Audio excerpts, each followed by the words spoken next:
The green-haired woman desperately asks the black-haired man why he is causing them such suffering. Standing before a swirling purple portal, the black-haired man remains stoically silent amidst the chaos. Her tears fall as a soft plip sounds, mourning the blue-haired girl who has tragically died. Overwhelmed by grief, the green-haired woman screams at the man, questioning if he is finally satisfied. Her attention is taken by a heavy step sounding as narration reveals the girl took her own life. The man coldly grabs the woman's chin, stating they brought this ruinous fate upon themselves. Tears stream down her face as she tries to plead their innocence before her voice is stifled. Turning his back on her, the man declares that everything has finally reached its end. A sudden, quick whoosh sounding follows him as he falls into a void, reflecting on his failure. A monstrous dragon emerges from the flames as the narration confirms he failed to stop the end. The world descends into apocalypse as swarms of terrifying dragons fill the burning, ruined sky. Amidst the destruction, Yuji-Tae wonders if listening to others would have changed this grim outcome. While fire rains down, Yuji-Tae watches the dragons with a cold and unflinching resolve. A massive explosion erupts, yet he maintains that he harbors no regrets about his difficult choices.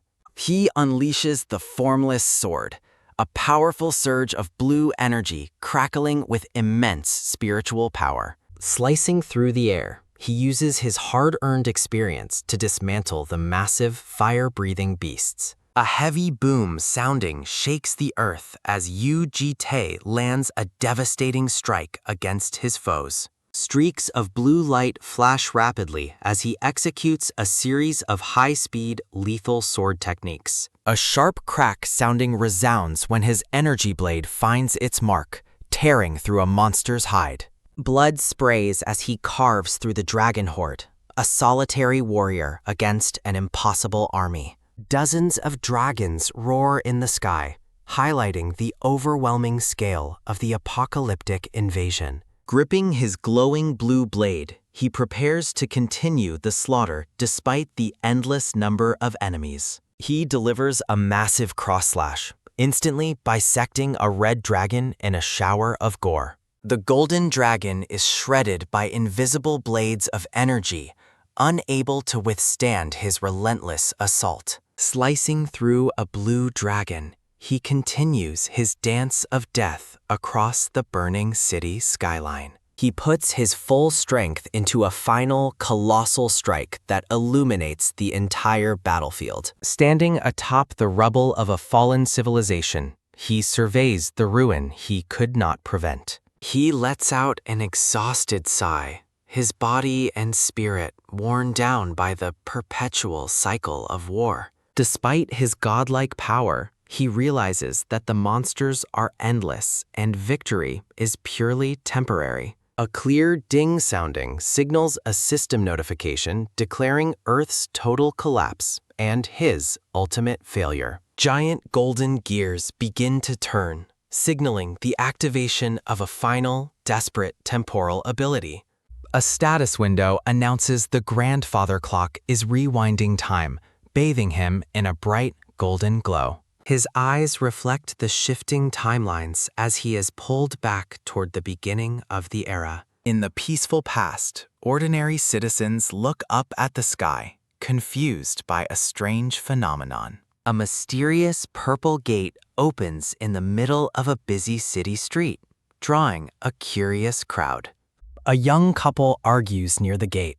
The man foolishly dismisses the danger as mere movie-like fiction. A sudden hiss sounding comes from the monsters emerging behind the man busy taking a selfie. The pink-haired woman watches in paralyzed horror as blood spatters across the screen from a sudden attack. Chaos erupts as various beasts slaughter the helpless civilians, marking the bloody start of the monster gates. Narration explains that gates opened worldwide, allowing countless monstrous beasts to pour into the human world. Panic grips the city as people flee for their lives, fearing the total extinction of humanity. A woman discovers a new flame of power, signaling the birth of the new epoch for mankind. To combat the threat, the floating artificial island Hateling is established to train young hunters. Students dressed in blue uniforms arrive at a massive facility known as the Lair to begin training.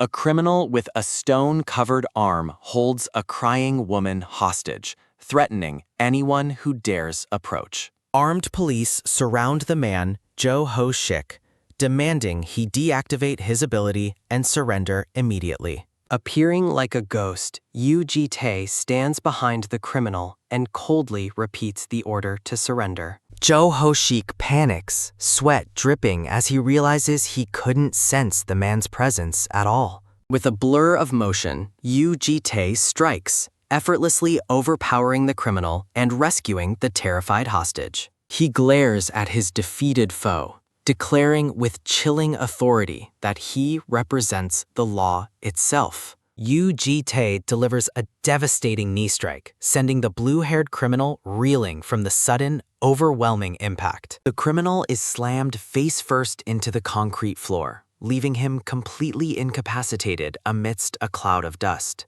Groaning in pain, the defeated man lies motionless on the cracked ground, while Yu Ji-tae stands over him. Reflecting on his role as a police officer, Yu Ji-tae looks at his hand with a cold, detached expression. A flashback shows the desperate moment the criminal held a woman hostage before Yu Ji-tae intervened to save her. Back at the station, a confused officer stares at the unconscious criminal, wondering why he is lying there defeated. Yu Ji-tae casually explains that he simply captured the man on his way back, dismissing the feat entirely. His brown-haired colleague acknowledges his work, though she is clearly flustered by his stoic and intense new demeanor. She watches him walk away, sensing that Senior Ji-tae has changed into someone far more formidable and mysterious. While an older officer asks about the capture, she wonders if Ji-tae has grown taller and more handsome recently. The older man warns him about excessive force, but Yu Ji-tae views these familiar colleagues as complete strangers. Narration explains that because he hasn't worked since regressing, his former teammates are now nothing but unfamiliar faces. He coldly dismisses his colleague's concern, stating he will handle the prisoner while she focuses on other duties. A flashback reveals his true motivation, preventing the tragic deaths of several colorful baby dragons known as hatchlings. These hatchlings traveled from the world of Askalepa to Earth, seeking amusement and happy memories among the humans. The process was cruel, as many dragons went mad or were destroyed by the relentless malice of war. Some grew so despondent over their failed life tasks that they tragically chose to end their own existence. These heart-rending tragedies eventually triggered the massive, vengeful dragon invasion that marked the beginning of the human apocalypse. Despite becoming godlike through repeated lives, Yu Ji-tae realized his individual power was never enough to save everything. Having reached his limits, he decides that this regression requires a completely different approach to change the outcome. His colleague attempts to invite him to dinner after work, but he remains focused on his secret mission. She blushes while making her offer, but he immediately rejects her, claiming he has urgent business elsewhere. As he walks toward the exit, he reveals that his next destination is a place as far as Europe. The scene shifts to a picturesque, sun-drenched park in Florence, Italy, where locals enjoy a peaceful afternoon. A green-haired woman plays happily with a group of children, all of them wearing colorful flower crowns. One of the young girls smiles brightly as a gentle hand reaches out to pat her head. The woman laughs alongside the children, cherishing the tranquil moment amidst the beautiful flower beds and sunlight. She waves a warm goodbye to the kids as they run off to play elsewhere in the park. Yu Ji-tae suddenly appears and greets her, standing like a dark shadow against the bright, peaceful garden. The green-haired woman turns toward him, her expression shifting from joy to startled surprise at his unexpected presence. She looks at him with wide, curious eyes, clearly struck by the intense and unfamiliar energy he radiates. Without preamble, he commands her to come with him, his voice filled with a chilling, undeniable authority. They stand in the middle of the flowered path as he simply repeats his greeting to the stunned woman. She remains silent, her long green hair catching the light as she evaluates the mysterious man before her. A magical status window activates a translation ability, allowing her to understand his speech and respond in kind. She asks why he sought her out, and he vaguely mentions having business that requires her personal involvement. Yu Ji-tae questions if she knows his identity, and she confidently confirms that she is aware of him. She turns the question back on him, asking if he is truly certain about who she really is. She correctly identifies him by name, which briefly surprises him given the distance from his usual operating grounds. With a playful and charming smile, she asks if she was correct in her identification of him. His expression darkens as he demands to know how she could possibly have heard his name before today. She points out that his name is clearly written on the police badge pinned to his chest. She laughs and admits she was only joking, having actually had no prior knowledge of his existence. The camera pans up to the clear sky as the tone of their conversation begins to shift. She observes that he possesses incredible strength and clearly does not belong in such a peaceful setting. Her eyes fill with sudden dread as she asks if he has come there specifically to kill her. Worrying further, she wonders if his true intention is to kidnap her for some dark, unknown purpose. She mockingly asks if he is a dragon-obsessed weirdo, prompting him to demand an end to her wordplay.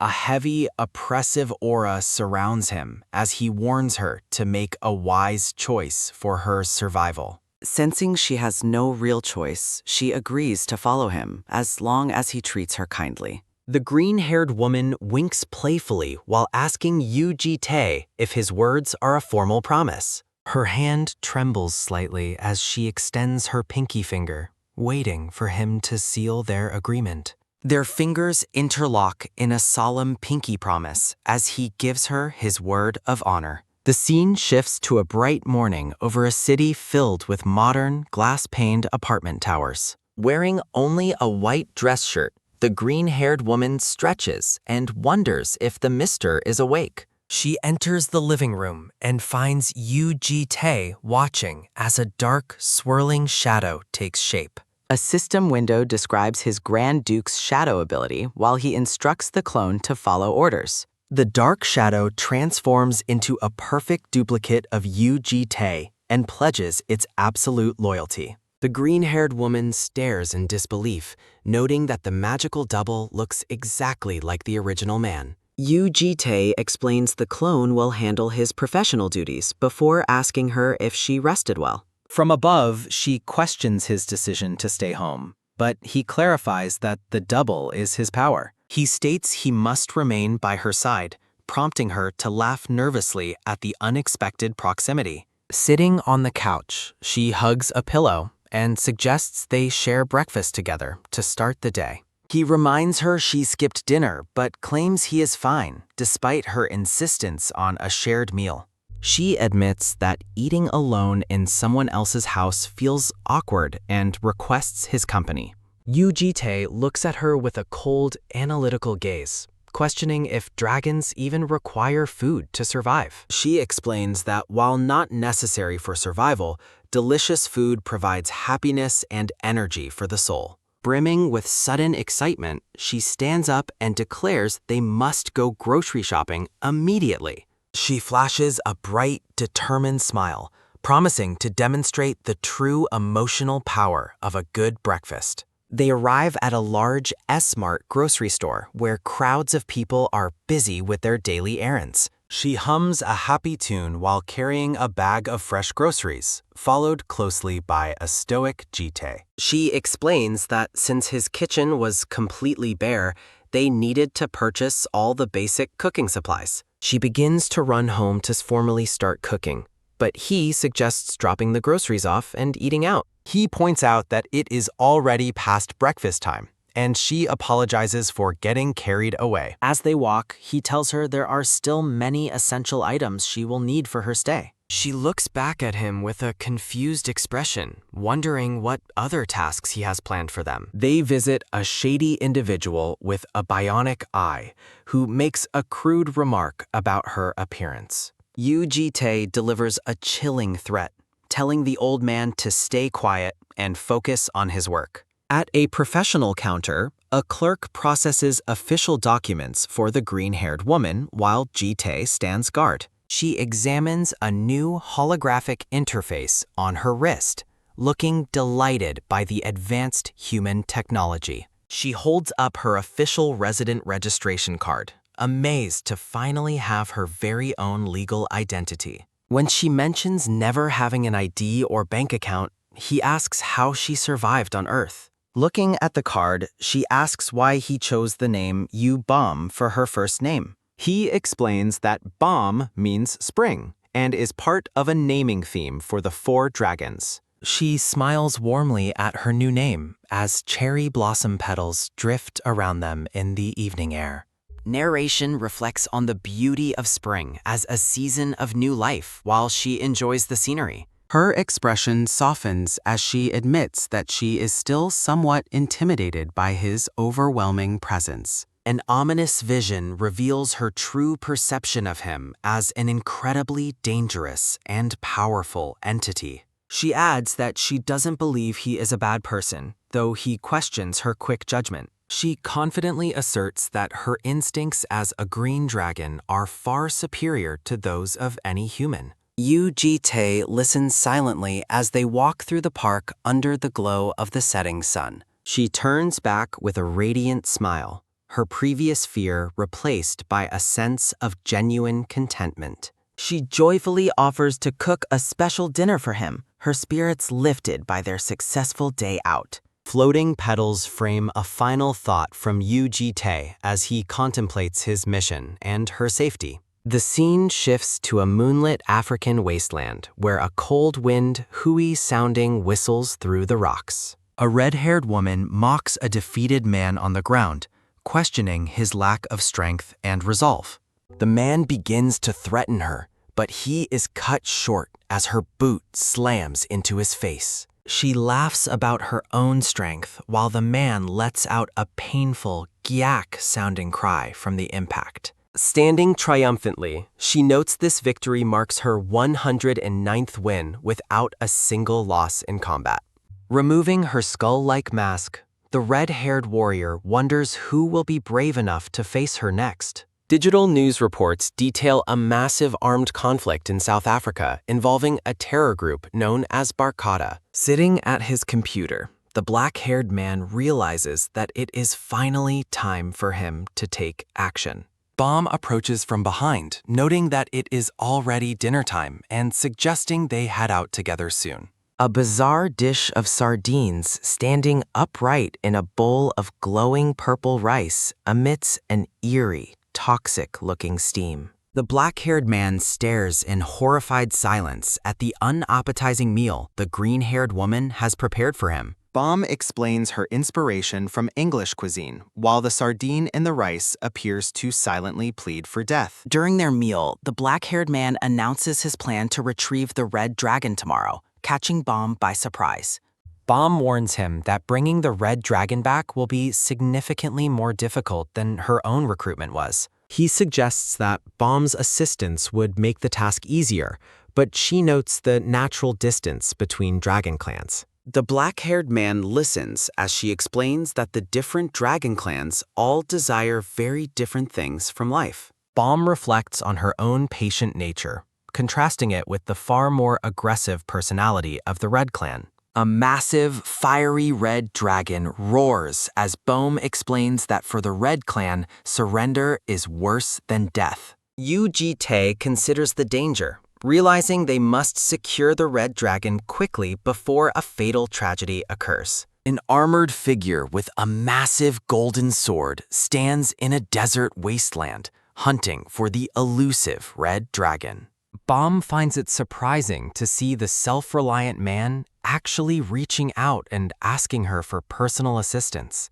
She admits she always viewed him as the type of person who would shoulder every heavy burden alone. Bomb happily agrees to help, noting that she also has no desire to see the red dragon die. The green-haired woman raises a finger with a playful smile, stating she has one specific condition for her help. She demands he finish the entire meal she served, causing the black-haired man to recoil in visible dread. Admitting he was caught trying to avoid the food, the man reluctantly prepares to finish the glowing rice. In a ruined city, the red-haired warrior stands victorious amidst dozens of defeated soldiers scattered across the ground. She mocks the weakness of the fallen men, while a defeated soldier lets out a pained, guck-sounding cry. Slinging her massive blade over her shoulder, the red-haired warrior laments the lack of worthy challengers left in Africa.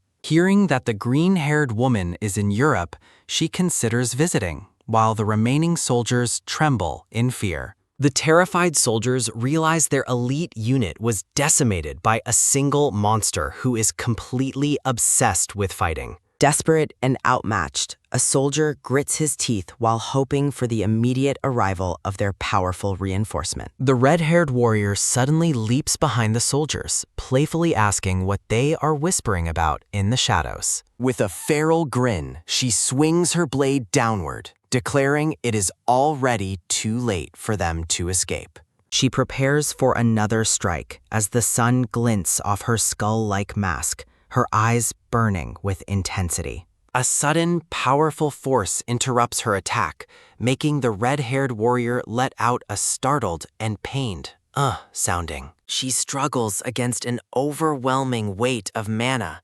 shocked by the sheer pressure suddenly bearing down on her body. Unleashing a desperate strike, she shouts a fierce hurrah sounding while trying to break the invisible magical bind.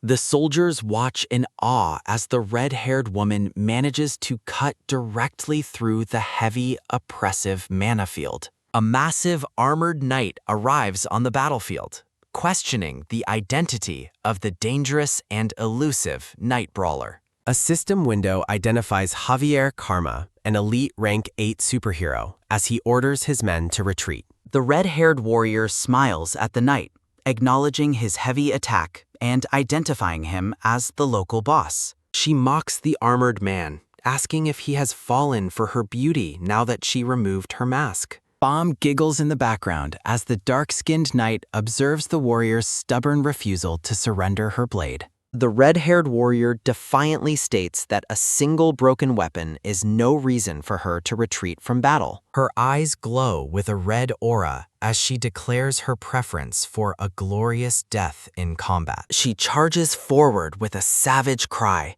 refusing to back down despite the obvious difference in their relative power. The red-haired girl strikes the knight's shield with a powerful kick, the impact creating a bright, energetic flash. She follows up with a fierce aerial maneuver, but the knight remains impassive behind his golden-etched greatsword. Yu Jite suddenly appears between the combatants, calmly introducing himself as the red-haired warrior's guardian. The armored knight turns toward him with a confused look, clearly surprised by the sudden presence of a protector. Bomb heals the red-haired girl's arm while Jite notes her reckless behavior proves she definitely needs protection. Sir Javier flinches as the black-haired man suggests they end the conflict here to avoid further complicated matters. The black-haired man stares intensely at the knight, firmly requesting that they let this entire matter go quietly. The armored knight grips his sword tightly, his gauntlet making a sharp k-k sounding as his resolve hardens. Javier asserts his authority over the region while a powerful huck-sounding energy erupts as the confrontation escalates. The armored investigator declares his intent to arrest the black-haired man and the young girl under his protection. With a fierce hap sounding, the investigator leaps high into the air, wreathed in a brilliant golden light. A massive explosion of golden energy tears through the battlefield as the knight unleashes his overwhelming power. The armored man stands amidst the settling dust, his golden mane still flickering as he surveys the devastation. He remains confident, believing no guardian could survive such a direct strike while looking down at his blade. Yu Ji-tae suddenly appears behind him, his dark mana swirling as he admits finding the confrontation incredibly tiresome. The investigator's eyes widened in total disbelief, shocked that the man bypassed his senses to stand behind him. Desperate, the knight calls upon the Sword of Ra, but a sudden, dark strike interrupts his final command. A brutal impact shatters the knight's composure, leaving him vulnerable to the dark-haired man's cold and swift retribution. Yu Ji-tae stands over the defeated investigator, commanding him to listen quietly while his dark power continues to flare. He begins rewriting the knight's memory, suggesting he failed his mission due to an encounter with an unknown monster. The black-haired man adds that the knight was too slow to react, losing both his arms and his sight. Looming over the terrified man, Ji-tae chillingly informs him that even the memory of this truth will soon vanish. Blood pools around the knight's boots as narration notes that physical wounds heal, but the fear remains etched forever. Yu Ji-tae stands calmly near the maimed man, reflecting on his preference for using efficiency and fear to solve problems. The red-haired warrior stares in horrified shock, trembling as she asks the green dragon what that monster is.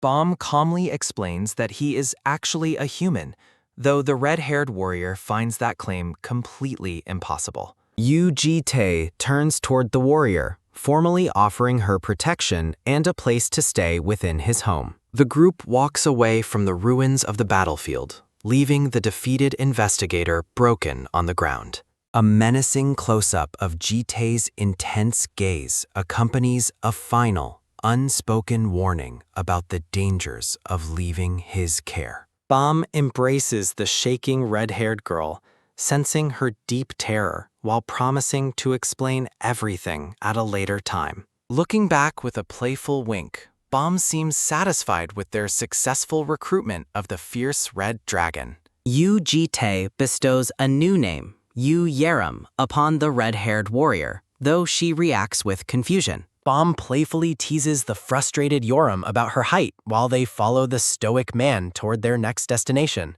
Ji-tae signals the completion of his mission to an unseen lord through a swirling conduit of dark, magical energy. The scene shifts to the Amazon rainforest, where a young blonde woman plays near a seated Yu Ji-tae. Ji-tae responds to his contact, confirming his status and stating he will soon return from the lush jungle.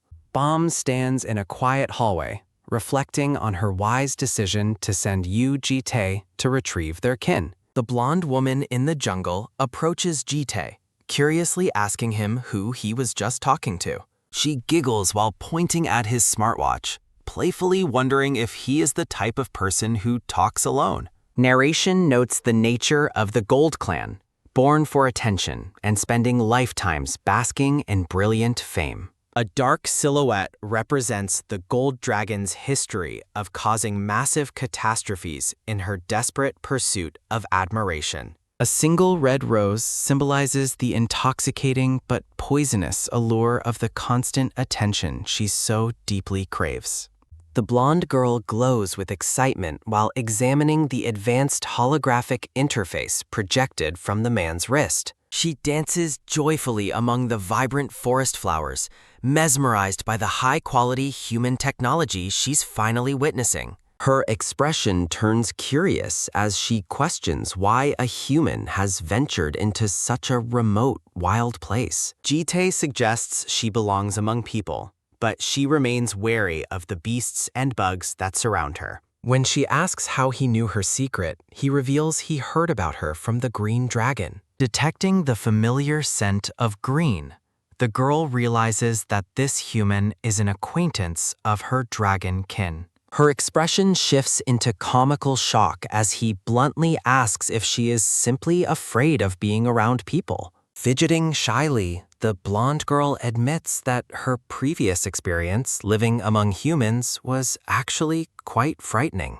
She leans against him while recounting her past, her previously bright mood dampened by the weight of scary memories. The black-haired man breaks the somber mood by asking if she likes bread, catching the dragon off guard. With a quick, sharp talk sounding, Yu-Ji-Tae snaps his fingers to summon something from his hidden dimensional space. A terrifying, multi-handed entity emerges from the shallow abyss, carrying a large bag of groceries for the stunned girl. The blonde dragon's eyes widen with pure wonder as she catches the delicious, golden scent of fresh baked goods. A white paper bag is filled with an assortment of donuts, pastries, and tarts, looking incredibly appetizing and fresh. Overwhelmed by the selection of sweets, she asks why he brought so many donuts and blueberry tarts for her. Yu-Ji-Tae looks at the gold dragon with a steady gaze, firmly inviting her to leave the forest behind. Yu-Ji-Tae assures the blonde girl that she will be safe among friends, encouraging her to play like other dragons. Fidgeting with her bread, the blonde girl licks her lips while remembering her mother's warning about following strangers. The black-haired man coolly offers a sweeter incentive, promising to buy her macarons if she comes with him.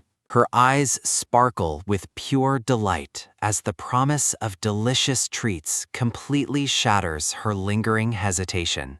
The scene shifts to a sprawling modern metropolis, where towering glass skyscrapers reach toward a clear blue sky. Leaning against a high-rise balcony, the red-haired warrior gazes out at the city with a lollipop in her mouth. Her intense gaze lingers while dark memories of a hooded figure with a glowing eye flicker through her mind. The black-haired man's grim expression appears in a shadowed frame, reflecting a heavy and mysterious burden. From inside the apartment, the green-haired woman observes the warrior's solitary silhouette against the bright city backdrop. Recognizing her kin, the green-haired woman softly whispers the name Red, with a look of quiet realization. Ji-Tae arrives home with the blonde girl, who insists she didn't just follow him for the delicious sausage bread. She happily stuffs a macaron into her mouth, her cheeks bulging as she savors the sweet, sugary flavor. An explosive surge of flavor overcomes her, making her let out a muffled "oomph" sounding of absolute culinary bliss. Imagining macarons with wings, she gleefully declares that she has finally found the literal taste of heaven. The green-haired woman welcomes Ji-Tae back while noting the blonde girl's comical struggle to swallow her food. With a warm, blushing smile, the green-haired woman greets her long-lost kin, addressing her as Gold. Dropping her groceries, the blonde girl lunges into a tight embrace while crying out how much she missed Gold. They hold hands excitedly as the green-haired woman mentions that the red dragon is also staying with them. Ji-Tae signals his shadow subordinate to return to their post, acknowledging their hard work through a dark mental link. The red-haired girl lets out an annoyed ch sounding while watching the noisy, sentimental reunion from the doorway. Radiant with joy, the blonde girl raises her arm in a triumphant cheer, basking in the warmth of home. She playfully scolds the red-haired girl for smoking, complaining about the Red Clan's habit of liking unhealthy things. The red-haired warrior pinches the girl's face, calling her a chirping chick as she lets out an oof sounding. Boiling with rage, she threatens to yank the blonde girl out by her roots if she doesn't stop complaining. Ji-Tae sits across from the three dragons in the living room, calmly asking for their current ages. The green-haired woman states she is 20, while the blonde girl The red-haired girl leans back with a bored expression, revealing that her name is Summer, and she is 15. The blonde girl boasts about not needing to be treated like a child, much to the red-haired girl's annoyance. With a gentle smile, the green-haired woman introduces her new name,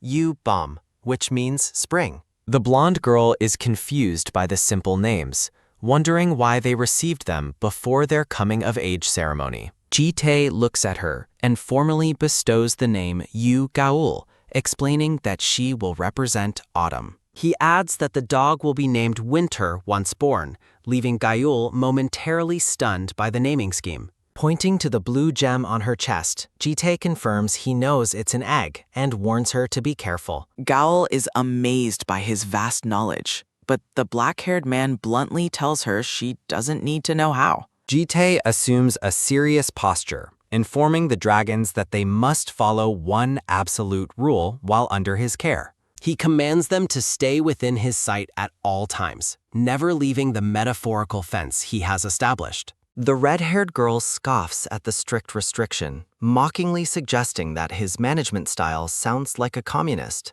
The three dragons sit in silence until the red-haired girl asks if anyone actually has a problem with the rule. Accepting the condition, the green-haired woman stands up and agrees that playing nearby is perfectly fine for now. She suggests taking the others out to get IDs and shop for essentials since they are officially living there.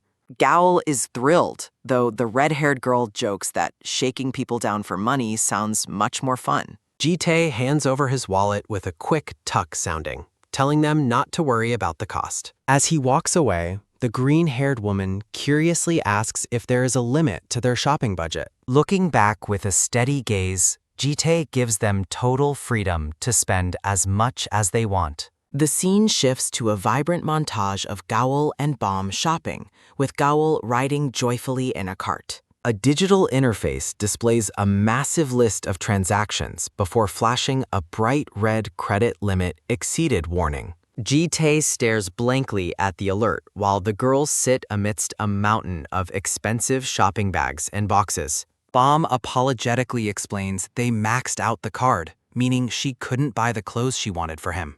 Gal excitedly shows off her haul of pretty clothes, including a special outfit she bought to match Jitae's style. The red-haired girl watches the chaotic display in silence, her expression unreadable as the long day of shopping ends. The red-haired warrior reveals a new sword she purchased, catching the black-haired man's attention during their quiet evening. She examines the blade's hilt, explaining that her previous weapon was smashed during their intense recent battles. While the others watch from the couch, she notes that the new weapon is decent quality for a human-made tool. The blonde girl runs off to try on new clothes, leaving the red-haired warrior to grumble about her siblings. The green-haired woman reassures Jitae that their fierce sister is simply struggling to express her genuine gratitude. A small, vibrant plant sits in a simple terracotta pot, glowing with a soft and hopeful magical light.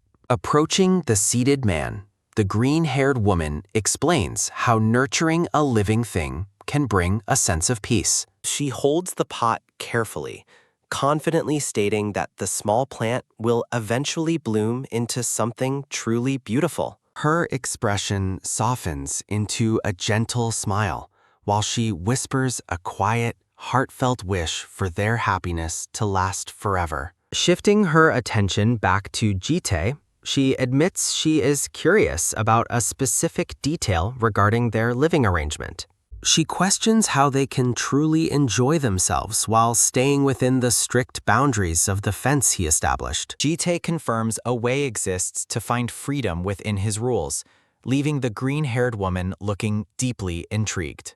He presents an official admission form for Academy City Lair, proposing that the three dragons attend a human school. The two younger dragons react with wide-eyed shock and intense curiosity at the prospect of joining a human institution. The scene shifts to the illuminated facade of their high-rise apartment as the girls return home late at night. Entering the hallway, the exhausted red-haired girl complains about the length of their interviews while searching for Jitae. The blonde girl suddenly freezes, her expression turning somber as she remembers a terrifying detail from her school interview.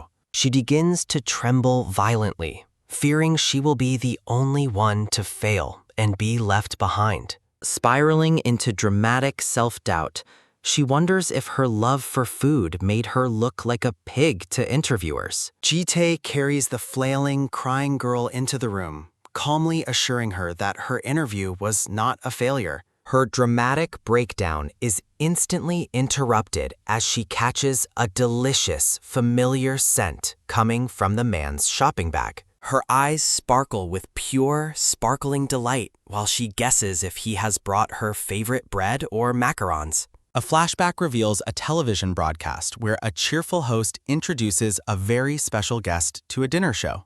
A famous blonde pop star named Baby Yellow waves to her fans with a polished and radiant idol-like smile. The host asks if she is familiar with the show's format of interviewing guests over a delicious professional meal. 3 professional chefs stand ready in a modern kitchen, prepared to cook the pop star's absolute favorite dish. The host laughs heartily while mentioning the popular rumor that she survives solely by drinking morning dew like a fairy. Giggling behind her hand, the idol playfully debunks the rumor, insisting she is a person who enjoys a real meal. Her eyes glow with a hungry intensity as she prepares to announce her top culinary choice to the audience. Boxes of crispy fried chicken and a cold soda appear on screen, representing the ultimate comfort food for many. Back in the apartment, Gaul and Bam gaze at the real chicken with awe, while Yurum remains skeptical. Gaul joyfully declares it her new favorite food,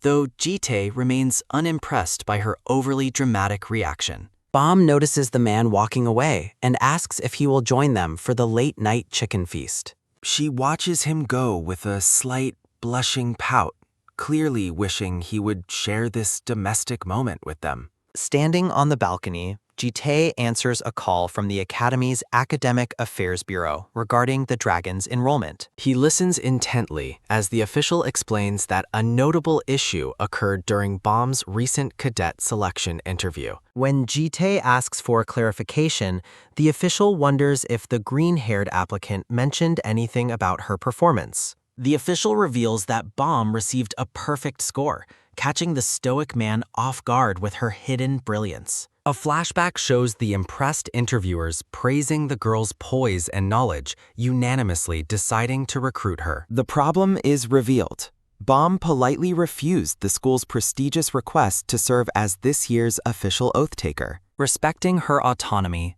Jitae firmly tells the official he has no desire to persuade her against her own wishes. He hangs up the phone while the red-haired warrior stands nearby, having observed his entire conversation with the school. She mockingly scoffs at the family dynamic they are building, questioning the man's true intentions for their future. Staring out at the city lights, the red-haired girl smokes in silence, her expression hardened by her warrior instincts. Jitae turns to face her, sensing the growing tension as she prepares to speak her mind about their arrangement. He explains his goal is to let them live freely, but she bluntly states that her only desire is combat. She asks about the strength of the students at the academy, only for him to dismiss her as a child. With a sharp tack sounding, the red-haired girl slams her hand down, her eyes burning with an intense competitive fire. Standing tall against the night sky, the red-haired warrior formally challenges the black-haired man to a proper fight. Grinning defiantly, she demands that he stop treating her as inferior and finally show her the true extent of his strength. Jitae dismissively tells Yurum to stop complaining and go eat her chicken, much to her intense annoyance. Enraged by his boring attitude, the red-haired girl flips the bird and tells him exactly what to do. Gaul cheerily tries to share a piece of fried chicken, but the furious warrior refuses to eat it. Despite her initial protests, Yurim aggressively bites into the golden chicken leg with a hungry, predatory intensity. Her eyes widen in pure shock as she realizes the human comfort food is actually incredibly delicious. Narrative text introduces The Lair, a prestigious educational institution located on a massive floating island. The academy serves as a high-tech training ground for children blessed with extraordinary superhuman abilities and blessings. Most cadets come from elite bloodlines and wealthy families, creating an environment reserved for the highly privileged. While walking through the city, Gowl and Bomb admire the school's prestige while wearing their new uniforms. Gowl wonders if Jite is secretly a wealthy heir given his endless budget for their expensive shopping halls. Overflowing with excitement, Gowl celebrates passing the entrance exams and praises the quality of their beautiful new uniforms. Looking around with a surprised expression, the blonde girl realizes that both Yoram and Jite have suddenly vanished. Bomb explains that Yoram went to the Azure Dragon Academy for her practical exam with Jite as her guardian. Official rules require family elders to accompany prospective superhumans to help control those who are still mentally immature.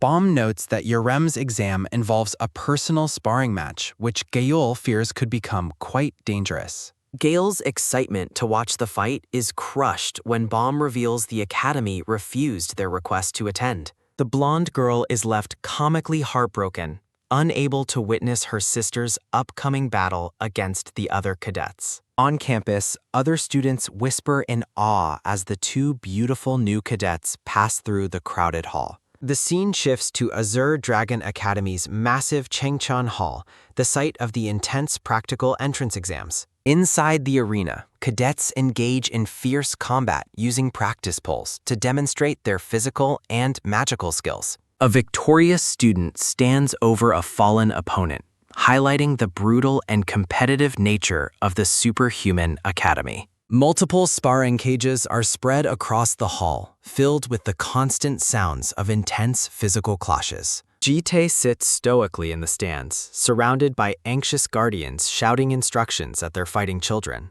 A man in a dark suit approaches the black-haired man to discuss the ongoing proceedings of the exam. A long-haired man named Wei Yan introduces himself as the head professor of the prestigious Azure Dragon Academy.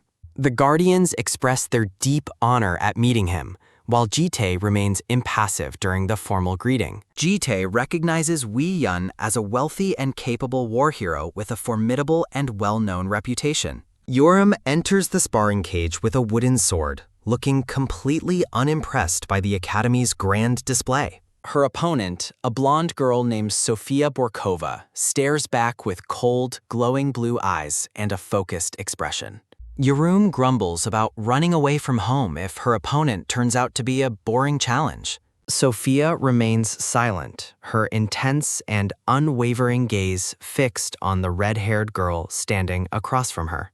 In the stands, students discuss whether to bet on Sofia or the mysterious red-haired applicant. One boy admits the redhead is his type, completely ignoring the question about who will actually win. Narration reveals that Sofia was an elite member of the RIL group before applying to the Academy. The RIL logo represents a terrifying organization associated with skulls, heavy weaponry, and highly trained soldiers. RIL is revealed as the Russian Hunter Airborne Special Forces, infamous for training methods that border on torture. A massive, scarred man named Mikhailov bellows encouragement to Sofia from the sidelines with a fierce expression. Guards attempt to restrain the loud Russian man while Sofia looks away, clearly embarrassed by his outburst. Yoram mocks her opponent by calling her a papa's girl and telling her to run back home. Sofia coldly warns the red-haired girl to watch her mouth as the tension between them reaches a breaking point.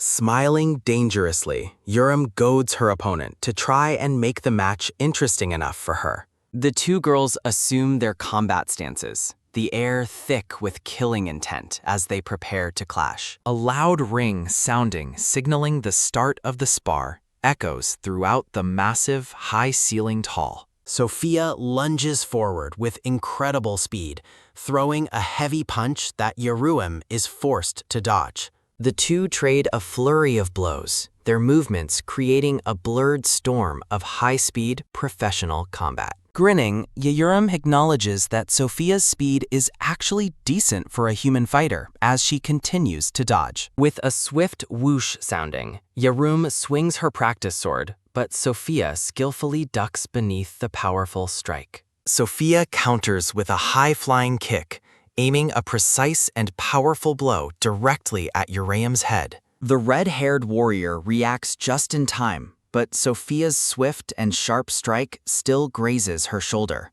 Uriam's eyes widen in fury as she realizes her school uniform has been torn during the rapid exchange. Sophia dodges a wooden sword strike, complaining that Uriam is going too far with her speed and intensity.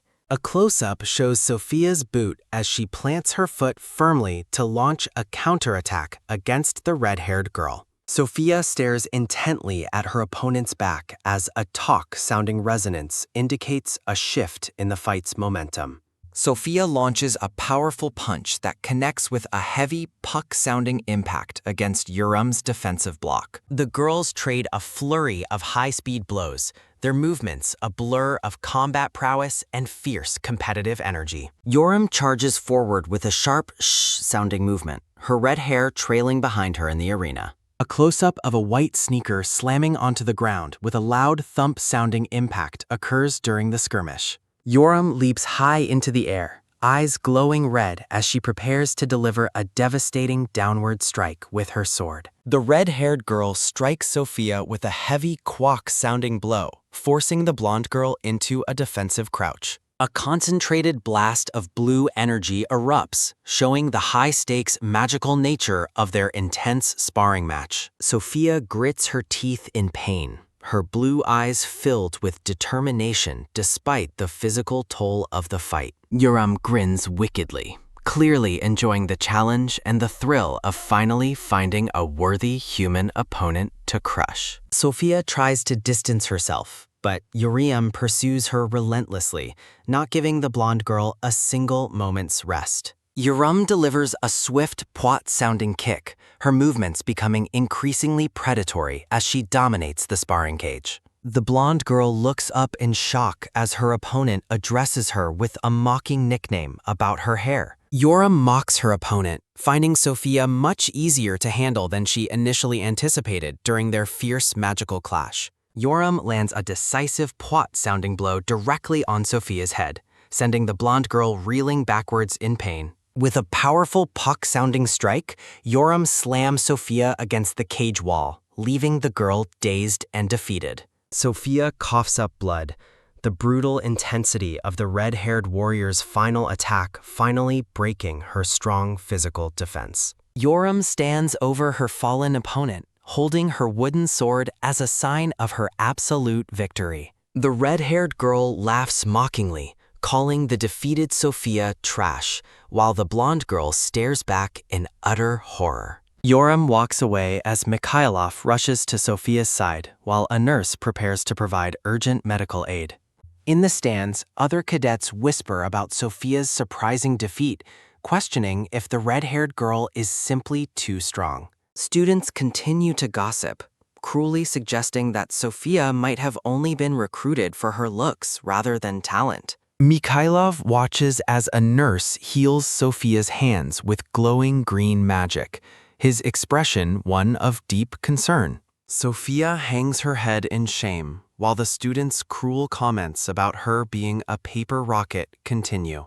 The nurse confirms Sophia will recover, though Mikhailov notes the blonde girl suffered painful cracks in both of her arms. Sophia stubbornly insists she can still fight, even as she trembles from the physical and emotional weight of her defeat. Mikhailov gently consoles Sophia, explaining that her current strength simply wasn't enough to overcome the powerful red-haired girl. A shadowy Sophia realizes that this defeat might actually be a necessary and painful step in her growth as a hunter. Mikhailov reflects that the experience of total defeat often makes a person much stronger in the long run. As the nurse mentions reporting the results, Mikhailov notices Sophia is suddenly glowing with an intense blue magical aura. The nurse and Mikhailov look on in shock as Sophia stands up, her eyes glowing with newfound, uncontrolled power. Sophia clenches her fist, refusing to forfeit and declaring that she only got pushed back for a brief moment. Sophia's hand glows with a brilliant blue fire as she channels her inner strength for one final, desperate charge. Yoram turns around in surprise as Sophia bellows that they are not done yet, refusing to accept her defeat. A massive explosion of blue energy erupts with a loud boom sounding, shaking the entire arena to its core. Sophia tackles Yoram with incredible speed, her entire body engulfed in a swirling vortex of intense blue magical power.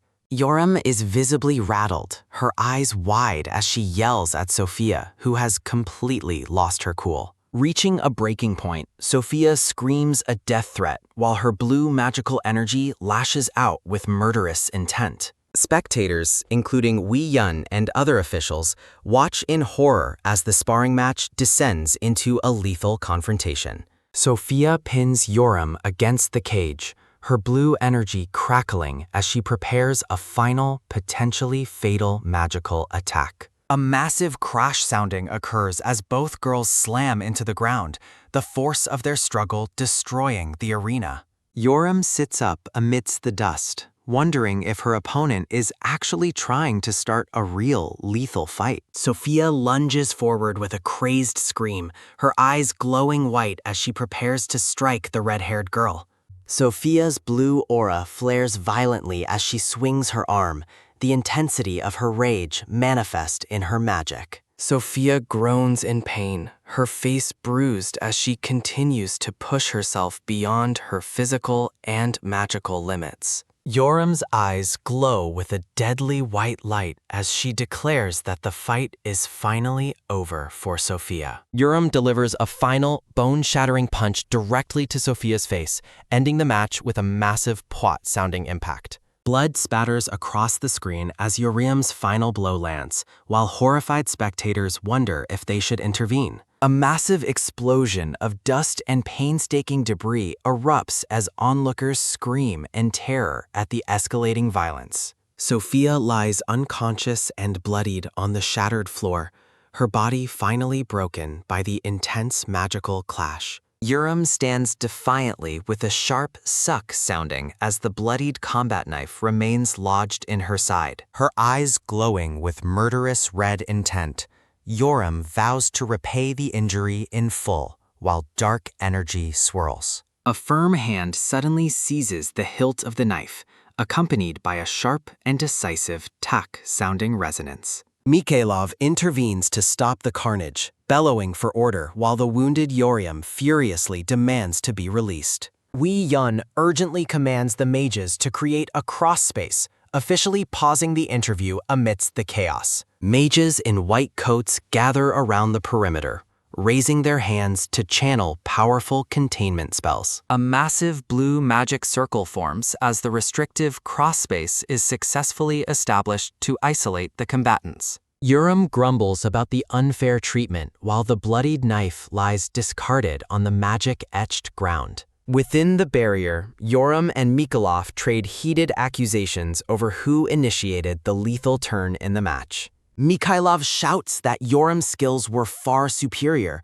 suggesting she could have subdued Sophia without resorting to such brutality. Mocking him, Yoram tells the man to watch his own child as Wei Yun attempts to de-escalate the situation. Wei Yun politely suggests Yoram seek medical aid, mentioning an assistant has been dispatched to fetch her guardian. The red-haired girl fumes with explosive rage, though Wei Yun claims to fully understand the weight of her feelings. His tone shifting, the head professor warns Yoram that he cannot allow her to worsen the fragile situation further. He cautions that her continued aggression could bring significant harm to her entire family as the atmosphere grows heavy. With a dark, knowing smile, Wei Yun questions if the Yu family would suffer for her impulsive actions.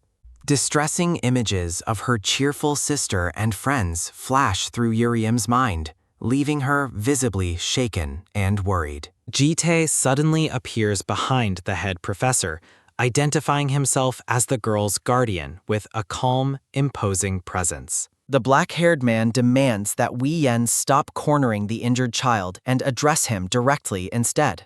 Yoram looks back in stunned silence as her guardian takes control of the tense and dangerous confrontation. A close-up reveals Yurum's grim and pensive expression as she processes the sudden intervention of her guardian. The scene shifts to the Academy's exterior, where a massive, glowing magic circle still dominates the clear blue sky. In a private office, Wei Yun serves Taiwanese oolong tea to Mythical and Jite to facilitate a discussion. Smiling pleasantly, Wei Yan remarks on the peaceful nature of tea while carefully observing his two formidable guests. He inwardly questions Jite's identity, marveling at how easily the man breached the high-level cross-space barrier. Wei Yan notes that despite Jite's obvious power, he has never heard of him or the Yu family. Determining that an investigation is necessary, the head professor awkwardly begins to address the fallout of the sparring incident.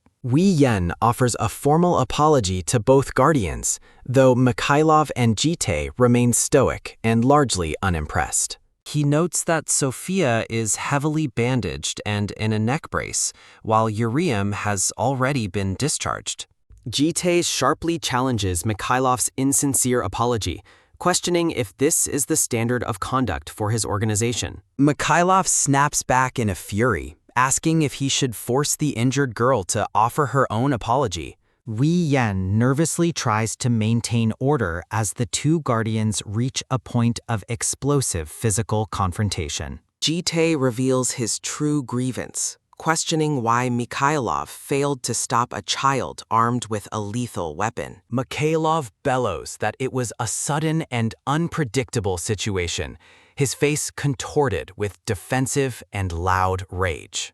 Calling it a pathetic excuse, Jite remains unmoved by the Russian man's outburst, his gaze cold and steady. With a heavy quang-sounding impact, Jite accuses Mikhailov of using a child to mask his own incompetence. He warns the man to watch his mouth, his presence becoming an oppressive force within the small office. Mikhailov flares with blue magical energy, threatening to make an enemy of the RIL group over the perceived insult.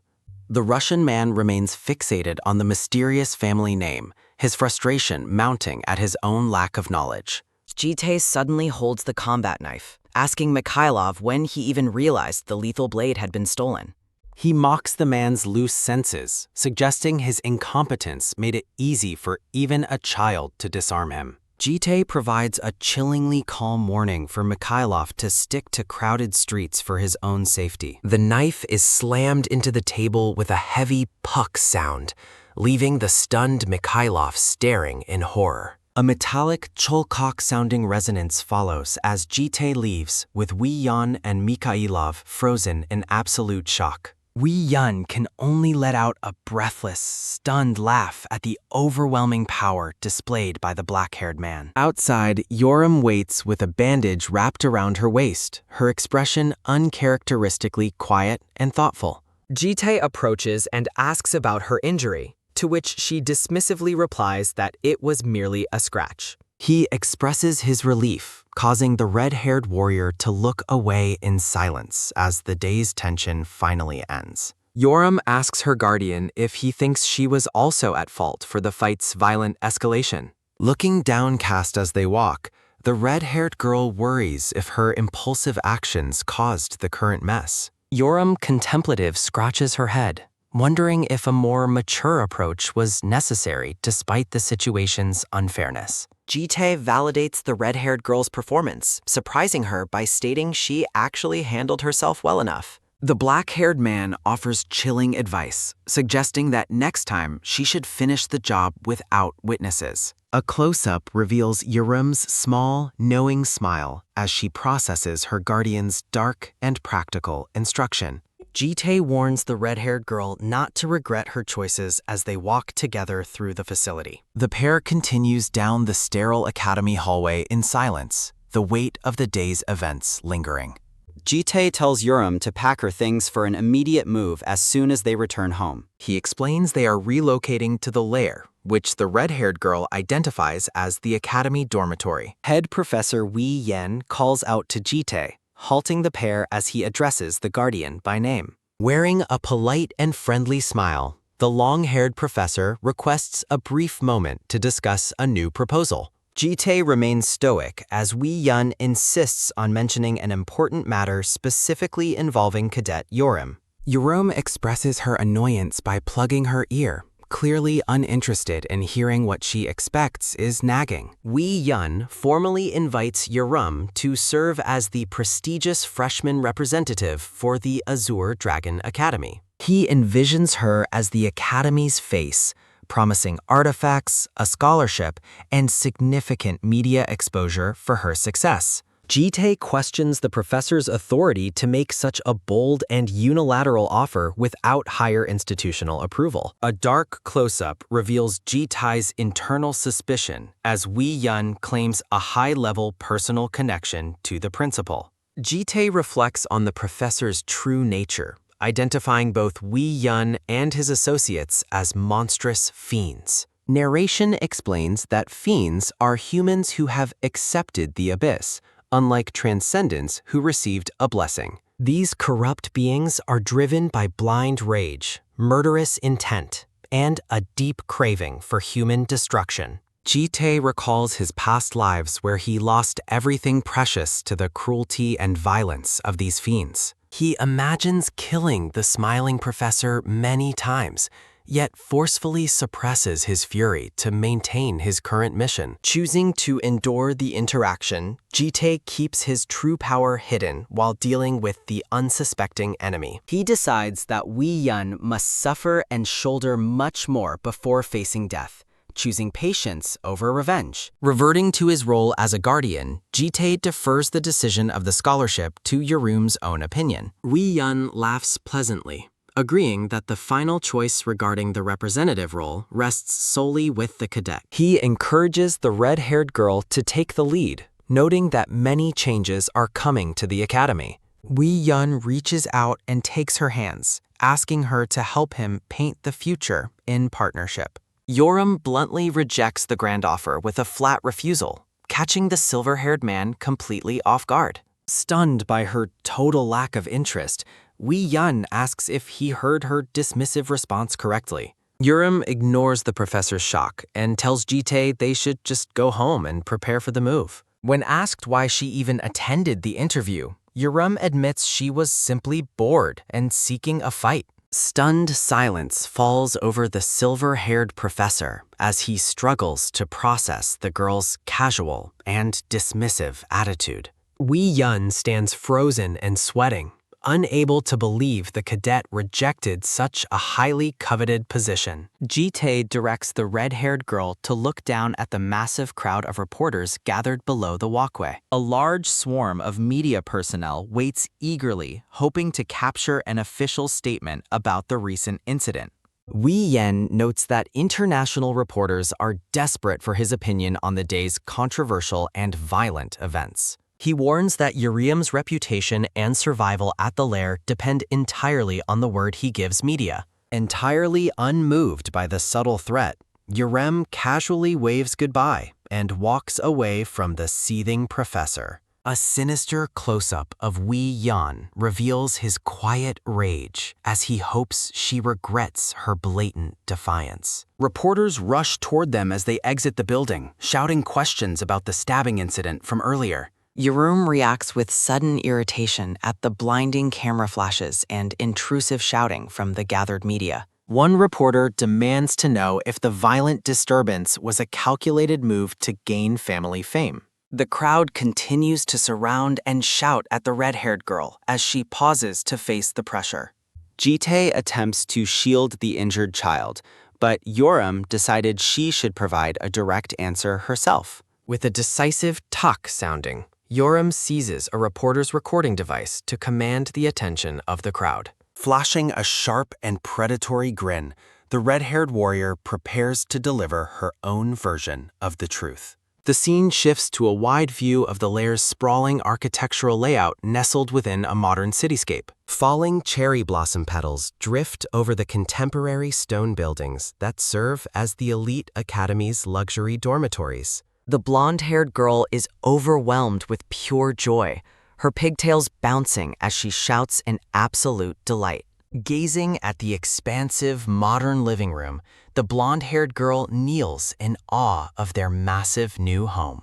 A competitive race begins as the blonde-haired girl sprints upstairs to claim the best room before Yoram can. Her eyes sparkling with golden stars, the blonde-haired girl is breathless upon entering a room that exceeds her wildest dreams. Exploring her new domain, the blonde-haired girl gleefully tests the plush bed and admires the luxury amenities and sunlight. Content with her choice, the blonde-haired girl decides this high-end room is perfectly suitable for her to occupy. Yoram nonchalantly enters to confirm her occupancy, noting the veranda's suitability for smoking with a mischievous, sharp grin. The blonde-haired girl quickly directs Yoram to an even larger room next door, eager to maintain her own space. Agreeing to the arrangement, the red-haired warrior moves on while the blonde-haired girl watches her with curious, wide eyes. A hand carefully applies a fine mist to a large blue-spotted egg with a soft, rhythmic spray sounding. The green-haired girl sits patiently among lush indoor plants, dedicatedly tending to the mysterious, oversized egg in her care. Gazing with motherly affection, the green-haired girl whispers a gentle greeting to the unhatched life she calls her baby. Jitae questions the watering, prompting the green-haired girl to explain it as essential prenatal care for a blue dragon. The green-haired girl mentions Yoram's rising fame, causing the black-haired man to pause and reflect on the cadet's reputation. A digital news broadcast features Yoram's defiant interview, where she boldly challenges reporters regarding the human rights of cadets. Lounging comfortably, Yoram is questioned by the blonde-haired girl about the provocative terms used during her famous media appearance. With a predatory smirk, the red-haired warrior offers to provide some unwanted education to the innocent and sheltered girl. Terrified by the suggestion, the blonde-haired girl desperately tries to decline, citing her mother's warnings about knowing too much. Licking her lips with sinister intent, Yoram informs her that she has no right to refuse this particular lesson. The red-haired warrior seizes her terrified companion, ignoring her protests as she prepares to deliver her rough brand of knowledge. A panicked scream erupts from the blonde-haired girl as she is forced to listen to Yoram's inappropriate and overwhelming lecture. Transitioning to a quieter task, the green-haired girl places headphones on the egg while Jitae observes the strange scene. Exhausted from her activities, the red-haired warrior sleeps soundly on a white pillow, bathed in the soft morning light. The blonde-haired girl bursts into the bedroom, frantically waking Yoram with news of a sudden and urgent emergency. Grumpily waking up, Yoram complains about her lack of sleep, prompting the blonde-haired girl to suspect her of late-night mischief. Flashing a smug, tired grin, the red-haired warrior brazenly claims she spent the entire night watching adult content alone. Dragging the grumpy warrior down the stairs, the blonde-haired girl ignores the comment, focused entirely on the looming event. The pair descends to find Jitae and the green-haired girl already waiting in the living room at early dawn. The green-haired girl looks up with a start, her expression one of intense focus as the critical moment arrives. With a rhythmic, heavy dukung-sounding impact, the glowing blue egg begins to vibrate, signaling that winter is finally hatching. The entire group stands in hushed, expectant silence, their eyes fixed on the pulsating egg as a new life begins. A grim memory surfaces of a ruined city where a desperate woman begged Jitae to save her dying newborn child. In the harsh past, a mother wailed over her breathless infant, a victim of the war's merciless and cruel conditions. The tragic image of the lost child serves as a reminder of the devastation caused by the destruction of medical facilities. Haunted by the memory, Jitae recalls his past helplessness and the bitter lack of a proper environment for the innocent. Returning to the present, the group stands within their safe, luxurious haven, a stark contrast to the tragedies of before. A close-up captures Euram's breath being taken away as she witnesses the miracle of life unfolding before her eyes. Breaking through the shell, an adorable small blue dragon emerges into the world, blinking its large, curious blue eyes. The green-haired girl beams with joy, formally welcoming the hatchling, while the blonde-haired girl looks on in ecstatic wonder. The newborn dragon lets out a tiny, sleepy yawn, looking incredibly precious amidst the remains of its blue-spotted shell. With a soft, caring cloth, the green-haired girl begins to dry the newborn with a gentle, repetitive suk-suk sounding. Jitae admires her nurturing skill, to which the green-haired girl credits her own mother's lessons for her steady hands. When offered the dragon, Jitae declines, allowing the blonde-haired girl to eagerly volunteer to hold the tiny creature instead. Cautiously passing the hatchling, the green-haired girl warns about its fragile skin, ensuring the excited girl handles it with care. Overjoyed, the blonde-haired girl cuddles the baby dragon close, her face glowing with pure, unadulterated happiness and affection. Teasing the red-haired warrior, the blonde-haired girl asks if she wants a turn, causing Yoryam to react with defensive blustering. With a sudden, quick sounding movement, the blonde-haired girl thrusts the dragon into Yoram's arms, catching her completely off guard. The baby dragon yawns contentedly against her chest, leaving a blushing and stunned Yoryam frozen in a rare, soft moment. Finally relenting, the red-haired warrior gazes down at her tiny charge and quietly admits that the little dragon is cute. The blonde-haired girl urges Jitae to hold the newborn dragon, while Yoram teasingly warns that Winter will be disappointed. Flashing a mischievous smirk, the red-haired warrior mocks the black-haired man for playing hard to get with a baby. Yoram threatens to toss the dragon for him to catch, causing the blonde-haired girl to gasp in genuine horror. With a sinister grin, the red-haired warrior reveals that her goal has always been to fluster the stoic man. Yoram recklessly tosses the dragon with a heavy yuck sounding motion, sending the blonde-haired girl into a panicked scream. Jitae catches the dragon with a quick sounding movement, prompting a sigh of relief from his frantic companion. The green-haired girl smiles warmly, suggesting the black-haired man should pet the hatchling while he is still holding her. Hesitantly, Jitae strokes the baby dragon's head, causing the little creature to blush happily in his gentle grasp. The blonde-haired girl gleefully snaps photos of the adorable scene, ignoring the man's bewildered and deadpan expression. Bomb holds a red rose and suggests a commemorative photo, though the blonde-haired girl is confused by the sudden prop. Winking playfully, the green-haired girl explains that the flower is essential for capturing the perfect, most aesthetic memory. With a soft chuck-sounding placement, roses are tucked behind the ears of both the stoic man and the dragon. Jitae stands frozen with a rose behind his ear as a dramatic, doo-dung-sounding impact emphasizes the ridiculous scene. The girls burst into laughter, taking photos while the red-haired warrior mocks the man's utterly flustered and stone-faced reaction. Yoram complains about the cringe-worthy photo, but the blonde-haired girl insists that they all take the picture together. Radiating pure excitement, the blonde-haired girl prepares to snap the group portrait to mark the special occasion. The family gathers for a final commemorative photo, with the girls posing brightly while the man and dragon remain stoic. Winter drinks happily from a bottle, her cheeks blushing as the green-haired girl prepares her for a mysterious task. Bomb explains her desire to provide Winter with enjoyable experiences before she grows too large to experience them properly. A glowing magical diagram illustrates the process of magic transference, which involves flowing mana directly into another being. The visualization warns that while the recipient gains power, the giver risks whittling away their own vital life force. Jitae expresses concern for her well-being, but Bomb insists it is necessary for Winter to eventually walk among humans.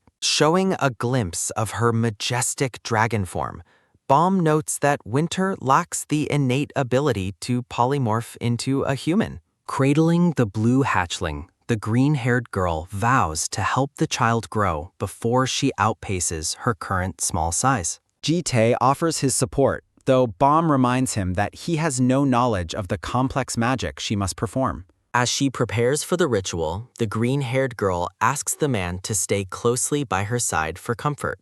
Bom teases the black-haired man for maintaining his distance, suggesting his refusal to sit closer makes him seem heartless. She beckons him to sit beside her, though the man remains skeptical about the need for such close proximity. Bom uses the risk of exhaustion as an excuse, claiming he must be near to catch Winter if she falls. Faking a sob of guilt, the green-haired girl manipulates his concern, while the man stares at her with quiet disbelief. Ji-tae finally relents, sliding onto the sofa with a soft, sook-sounding movement to sit right next to the girl. Blushing intensely at his sudden proximity, Bom quietly admits to herself that the situation has become quite difficult to handle. Startled when he asks what she said, Bom frantically claims she was merely complaining about the hardness of the sofa. The ritual begins as swirling green energies surrounds Bom and Winter, signaling the start of the exhausting mana transfer. A few days pass over the elite academy's luxury dormitories, marked by falling cherry blossoms and a calm, quiet atmosphere. Bom collapses on the sofa with a tired, Pu-shi-sounding breath, relieved that the grueling process is finally complete. Ji-tae praises her dedication, while the exhausted girl managed to thank him for his steady and supportive presence. Moving with a weary, Teodol-sounding walk, Bom reminds the man to burp Winter after her next feeding session. Suddenly overcome by fatigue, the green-haired girl wobbles with a Huichong-sounding stumble as her legs give out.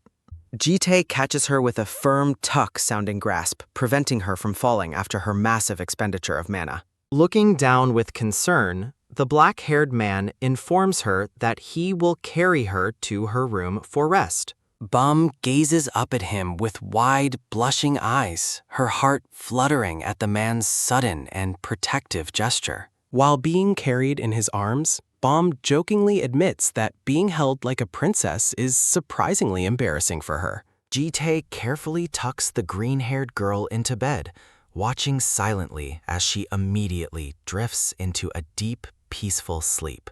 With a quiet, keek-sounding creak, the man begins to back out of the room to let her recover. The door shuts with a soft, chilcock-sounding click, leaving the exhausted girl to rest in the quiet darkness. In the living room, a brilliant blue gemstone pulses with magical power as a transformation process suddenly triggers. Energy crackles through the air with rhythmic tak-sounding impacts as the sofa is bathed in a blinding light. Ji-tae watches in shock with a sharp su-ut-sounding intake of breath as the baby dragon's transformation reaches its peak. The light fades to reveal a girl with long, vibrant blue hair, marking Winter's successful and beautiful first polymorph. Gyo looks down shyly, her vibrant blue hair framing a blushing face as she experiences her new human form. Ji-tae remains characteristically silent,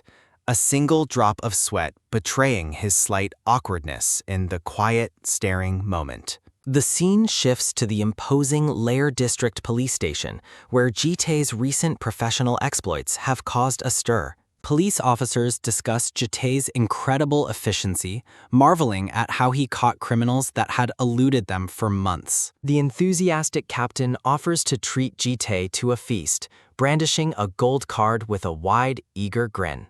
A glasses-wearing colleague playfully exposes the captain, noting that he is simply using the company card for the meal. Ji-tae politely declines the offer and prepares to leave, prompting a shocked and dramatic cry from his superior. His colleagues question his suspicious habit of leaving exactly on time, wondering why he keeps skipping their team dinners. As Ji-tae walks away, the captain comically wails, begging to know if he is hated or has a girlfriend. Falling leaves and bright sunlight set a peaceful tone outside the academy's modern and clean luxury dormitories. A long-haired woman working as Jitae's substitute dismisses a persistent caller through a floating blue holographic display. Under the shade of a large tree, the substitute continues her conversation while Jitae stands nearby in silence. Dark energy swirls as the narrative reveals this woman is actually a clone performing Jitae's daily duties for him.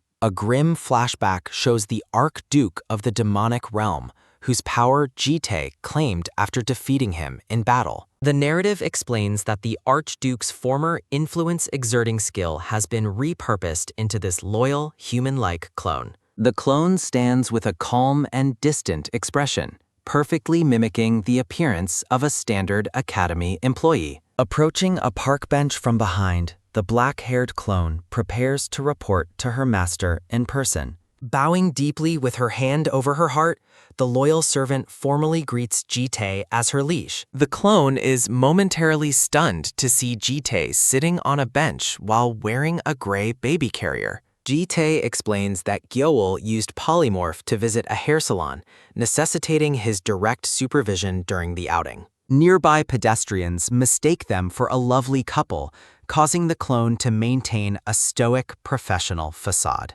Recognizing his potentially awkward position, the servant offers to hold the small girl to make things easier for him. Gyeol reacts with a sudden and incredibly sharp glare sounding, clearly rejecting the servant's offer to hold her. The black-haired woman is visibly taken aback, her eyes widening at the child's unexpected and intense hostility. Jitae sets Gyeol down, noting she is capable of walking independently as she stands firmly on the pavement. Curious, the clone asks why Jitae is handling childcare himself instead of leaving Gyeol with the other girls. A mental image shows Bom bedridden and exhausted, suffering from the draining side effects of the magic transference ritual. Jitae recalls the chaotic energy of Yerum and Gaol, concluding that leaving a toddler with them is impossible. Turning her attention back to business, the clone asks Jitae what specific message he wished to convey to her. Jitae warns her not to play dumb, reminding her that her memories and emotions are linked directly to him. As Gil explores the flowers, the clone reflects on how none of Jitae's predecessors ever desired a mundane life. Violent memories surface of Jitae standing amidst fallen enemies, illustrating the darker path he walked before this piece. The clone admits she struggles to understand why a master of his caliber would choose such a quiet existence. She quickly apologizes for her insolence, but Jitae dismisses her concern, acknowledging her right to her own thoughts. Jitae assures her that significant tasks will come eventually, ordering her to continue her quiet work in the meantime. Showing a rare bit of consideration, he instructs his clone to actually go drink with his disappointed police teammates. With a final acknowledgement of her orders, the servant turns and walks away with a steady, rhythmic pace sounding.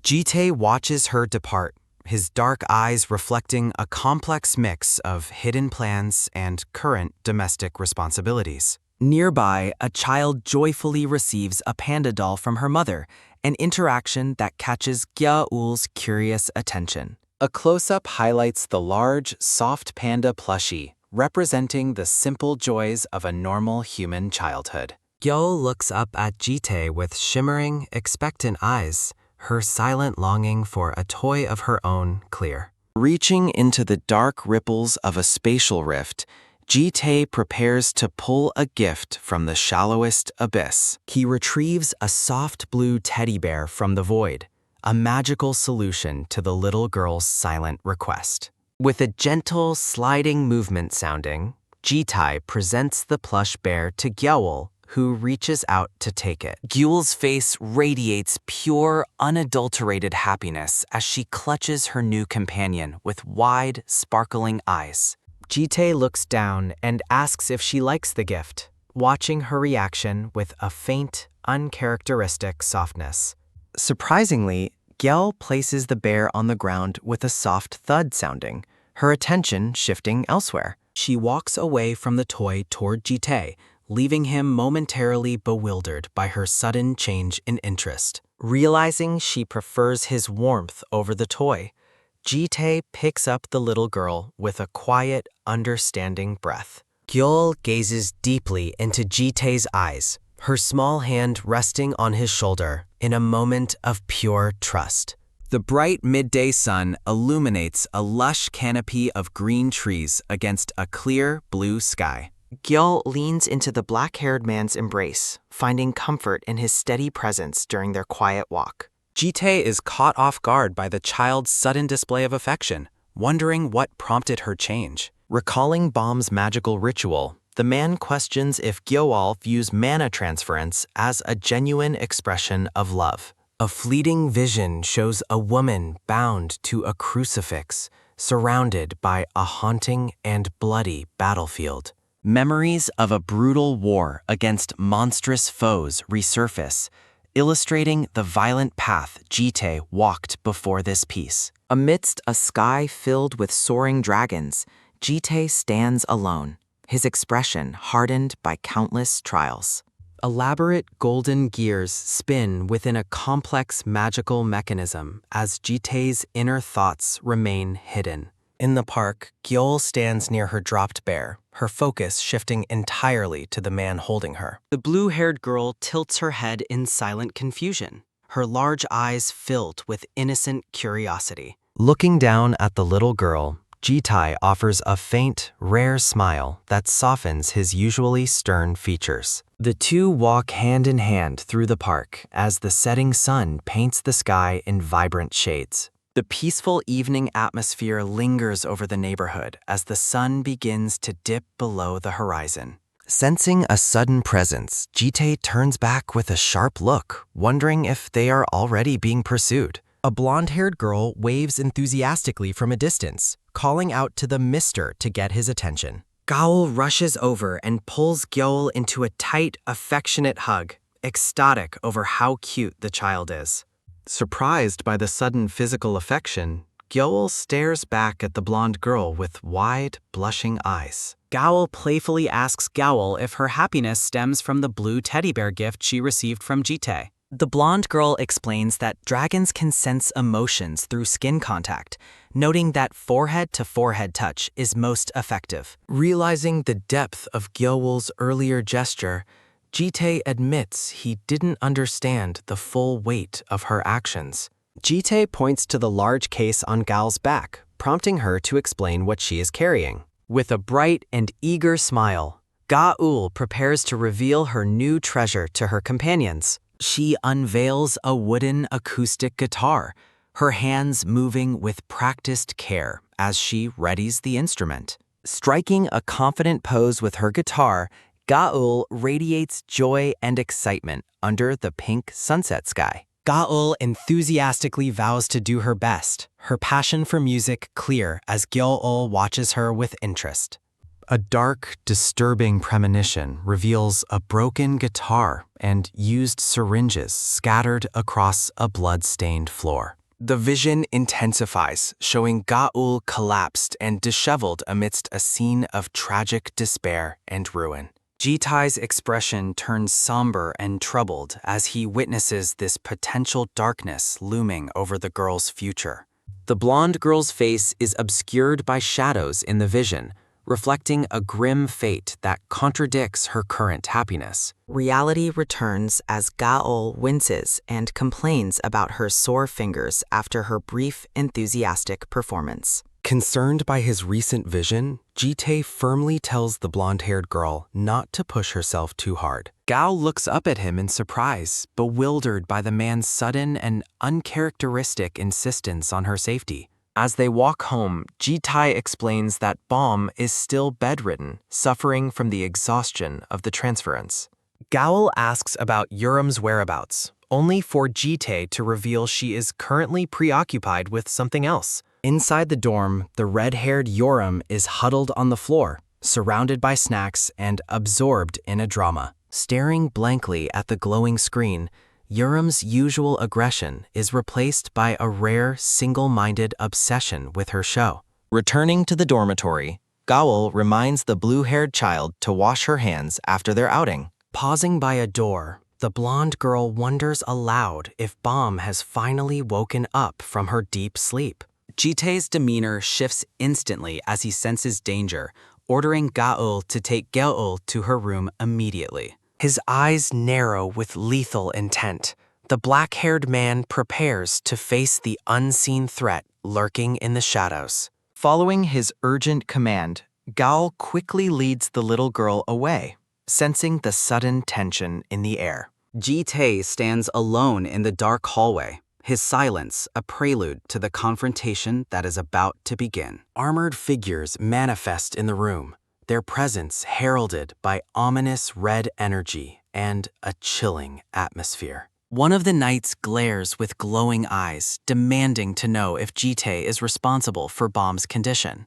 Narrative text describes guardians as powerful servants bound to dragons by subjugation magic to serve as nest protectors. Some exceptional guardians are tasked with guarding hatchlings, acting as formidable bodyguards for the young dragons. The armored knight shouts at Jitae, accusing him of harming Bomb and demanding an immediate explanation. Scolding him for his lack of etiquette, the intruder conjures swirling dark energy to intimidate the black-haired man. The knight activates the Black Spirit Realm, a domain of overwhelming power meant to crush the lowly human spirit. Brandishing a wisp of dark energy, the armored guardian issues a final warning to the unfazed Jitae. The armored guardian glares with a glowing eye, demanding to know what the human has done to Bomb. Looking at the bedridden girl, Jitae explains she overexerted herself during a magic ritual, leaving the knight speechless. Jitae questions why they arrived so early, shocking the knight with his knowledge of their distant dimensional origins. Claiming the human knows too much, the guardian draws his sword as other armored figures close in for battle. Remaining perfectly calm despite the surrounding threats, Jitae suggests resolving the conflict through conversation rather than mindless violence. The atmosphere shatters with a sudden and heavy impact, sounding as the armored intruder initiates a swift, lethal strike. Letting out an aggressive "ha" sounding, the knight swings his massive axe with overwhelming force directly at Jitae.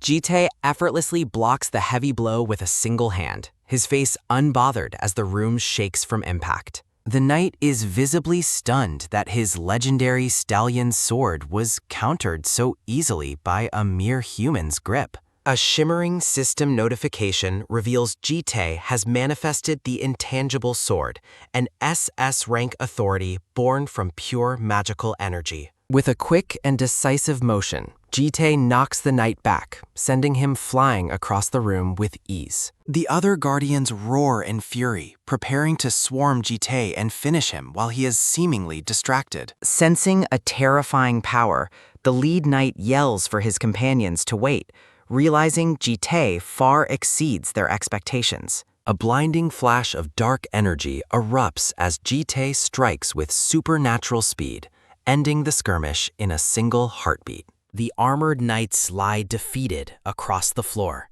as Jitae stands over them, his aura cold and completely dominant. One of the fallen guardians admits they underestimated the human who has been caring for the young dragon hatchlings. Looking up in fear, the knight realizes that Jitae is an existence that should absolutely never have been provoked. A dark and heavy silence fills the room as Jitae gazes down, his expression unreadable and his presence suffocating. The lead guardian kneels in a sign of total submission, acknowledging the human's superiority after the brief one-sided clash. Jitae reiterates his desire to talk, manifesting a swirl of dark energy in his palm to show he's serious. He demands answers, questioning how the knights managed to survive the dimensional disturbances that should have scattered them. The knight explains their survival was an anomaly caused by a phenomenon he refers to as a dimensional warp. A mental vision shows a massive green dragon opening a portal, intended to move the guardians between different worlds. The memory continues, showing the knights being violently flung out of the dimensional rift as reality itself began breaking. Jite turns his back to the kneeling knight, demanding a more precise explanation of what caused this strange warp. The Guardian mentions a power from the horizon of providence, which twisted the dimensions around its mysterious center. Jite narrows his eyes, troubled that this new concept was never mentioned in any of his previous life's memories. He reflects on the horizon of providence, a dangerous and unknown variable that has never appeared in past regressions. Realizing this timeline is diverging significantly from the past, Jite grows increasingly wary of the unseen forces at play. He asks the knights if this mysterious horizon actually helped them reach this world, seeking to understand its agenda. The knight clarifies that a conscious will from beyond the horizon provided them with the aid necessary to survive. A vision of a swirling cosmic vortex represents the guiding will that showed the lost guardians the way home. Jite leans down and forces the knight to look into his eyes, preparing to verify the truth of his words. Activating the Balance Eye authority, Jite scans the guardian to discern whether he is telling the absolute truth. He confirms the knight is honest, though he remains suspicious about why such a massive threat is surfacing now. Gritting his teeth in frustration, the black-haired man wonders why unknown variables keep appearing to disrupt his current life. The knight adds that the mysterious will guiding them seemed to harbor a deep resentment, feeling more like a curse. He suggests this hostility might be aimed at the core within him, which was forged from a green dragon's power. Jite's hand tenses as he processes the information, his knuckles producing a sudden and sharp snap sounding. The knight lets out a pained groan as Jite's frustration manifests physically,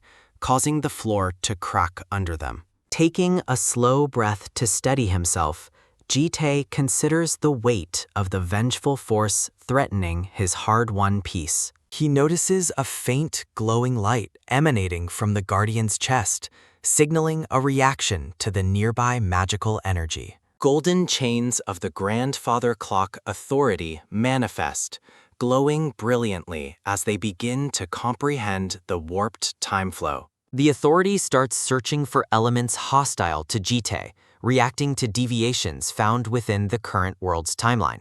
The magical chains tighten into a sphere of intense light, focusing their power on a specific point of dimensional instability. A golden hourglass appears within the vortex of chains, spinning rapidly as it analyzes the corrupted flow of time. Jite catches the miniature hourglass, realizing he must wait for the authority to complete its intervention before he acts. Looking over the group of knights, he tells them there isn't a need for them here. He points out that their binding magic was likely undone by the warp, leaving them with no reason to stay. The lead knight asks if they are simply being set free, to which Jite indifferently agrees to let them go. The other armored knights wave a sheepish farewell, leaving their stubborn companion behind to face the human alone. Refusing to abandon his post, the lead knight remains behind as Jite watches him with cold, silent indifference. Letting out a pained gawk sounding, the knight is sent reeling backward by a swift and dominant physical strike. Jite stands over the fallen guardian, demanding to know if he truly intends to stay despite his defeat. The stubborn knight groans in pain, gasping out his refusal to leave his charge even under the threat. Jite's expression remains grim as he issues a final, chilling ultimatum to the defeated and armored man.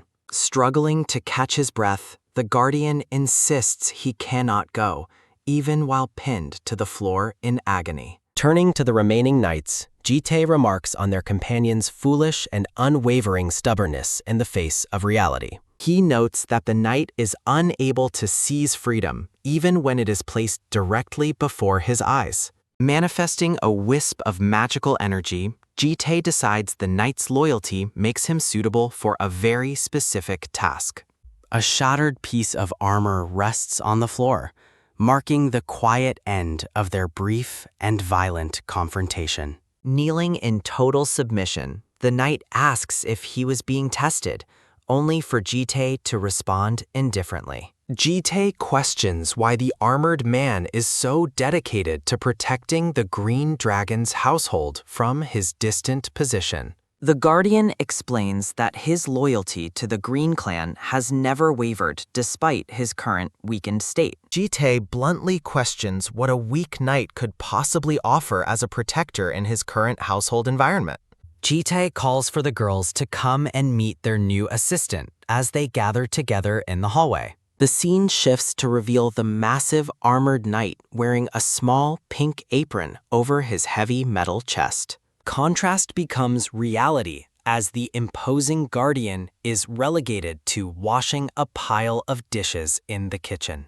Donning pink rubber gloves over his metal gauntlets, the knight scrubs a plate with careful and reluctant precision. The armored man lets out a heavy, resigned sigh, accepting his bizarre and humbling new role in the household. Jite informs the confused knight that his official role is now the dorm's janitor, shocking the warrior. The Guardian questions the connection between dragon protection and janitorial work, while Jite continues working at his computer. Jite asserts his own power is sufficient for protection, providing this new domestic role for the knight instead. With a lethal and dark glare, Jite warns the knight that failure in his janitorial duties will result in annihilation. Back at the sink, the knight continues scrubbing dishes, bewildered by the strange turn his life has taken. Bomb approaches him in the kitchen, recognizing him as the legendary Guardian from the realm of Askalepa. Smiling brightly, the green-haired girl reassures the knight that her current condition is merely a common cold. She mentions hearing about his new job, and the armored knight reluctantly confirms his official janitorial status. Bomb gives him a kind compliment about his apron, shocking the armored man with her unexpected warmth. The green-haired girl looks at him with genuine friendliness, welcoming him into their strange and busy family. A blush appears on the knight's metal visor as he experiences a sudden and emotional reaction to her kindness. Overcome with motivation, the Knight Armada vows to handle every chore so she won't get her hands wet. In his explosive enthusiasm, the knight accidentally shatters an expensive plate, much to the green-haired girl's dismay. Gyoul models a series of adorable outfits, including a bear onesie, school clothes, and a frilly gothic dress. Gal is overcome with joy, frantically taking photos of the blue-haired child's fashion show with her wrist device.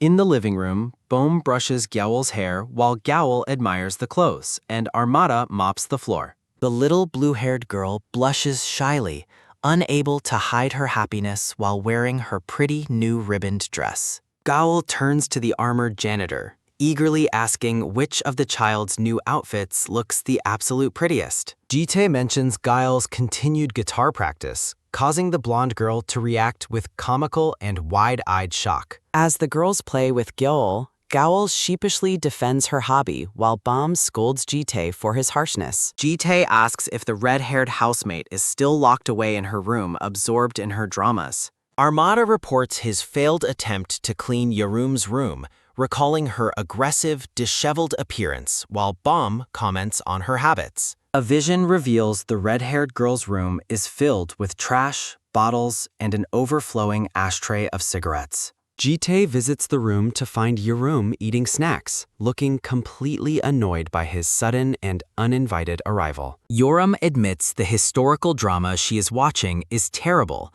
yet she refuses to stop watching it anyway. Jite suggests she simply stop watching if it's garbage, prompting a sarcastic and defensive response from the red-haired girl. Leaving the room, Jite tells the red-haired girl to come out for an important family announcement. Holding the blue-haired child, Jite declares to the household that they are starting a massive cleanup immediately. The three girls and the armored janitor react with stunned disbelief and vocal confusion at the sudden command.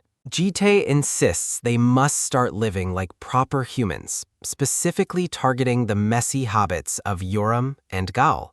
Jite criticizes the girl's messy habits, causing blonde Gaul to react with shocked and defensive outrage. Bomb laughs as the blonde girl protests her innocence, though the green-haired girl reminds her of previous cleaning warnings. Yurim complains about the chore while blonde Gaul watches in horror as the red-haired girl picks her nose. Yoram offers her findings to Gaul, who lets out a piercing kyak sounding while recoiling in absolute disgust. Gaul clings to the armored knight for protection, while Jite questions the irony of her hatred for dirt. Yoram dismissively orders the armored janitor to clean her room while she leaves to work out at the gym. Bomb heads out for groceries while blonde Gaul collapses on the sofa, lamenting her cruel, chore-filled fate. Holding the blue-haired child, Jite remains lost in thought, his expression growing tense as he anticipates a culinary disaster. A terrifying vision of a smoking, failed fish dish haunts Jite's mind, making him break into a nervous sweat. Bomb asks if he has any requests,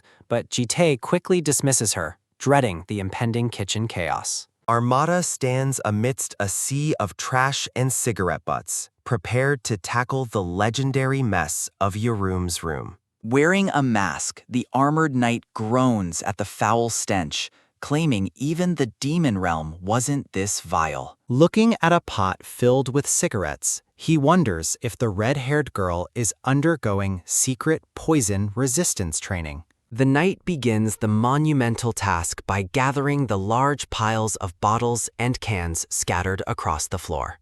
A suited clone of Jite suddenly appears, surprising the knight while correcting his improper method of sorting the trash. The suited man chides the armored janitor, claiming he lacks even the most basic understanding of domestic cleaning duties. Armada wonders about the barbaric nature of his homeland while noting the strange, familiar aura emanating from the clone. With a sharp glare, the suited man demands the knight stop staring and get back to work immediately. The original Jite enters the room, finding his suited clone supervising the armored knight's diligent cleaning efforts. The suited clone explains his presence while the knight feels the overwhelming pressure of two dominant masters. Jite admits he summoned the clone specifically to assist with the impossible disaster that is the red-haired girl's room. As the sun sets over the modern dormitory, the three men work tirelessly to restore order to the house. The task complete, the suited clone reports his success to the original Jite in the quiet home office. A glowing laptop screen displays a global map, focusing a digital targeting reticle on a specific high-risk region. Jite studies a vision of a massive, glowing fiend, identifying his next target as the dangerous Prototype X. Bomb returns home with a bright smile, her cheerful voice echoing through the hallway to announce her arrival. The family welcomes her back as she carries heavy bags of groceries, planning a massive meal for the growing household. Jite realizes Bomb is home and tells his suited double to wait before leaving for his mission. With a dark and determined expression, Jite orders his clone to switch clothes with him right away. An ominous purple energy rises from the dinner table as a strange and suspicious meal is served to everyone. Bomb happily compares the soup to her home realm while the girls eat the glowing food with unexpected enthusiasm.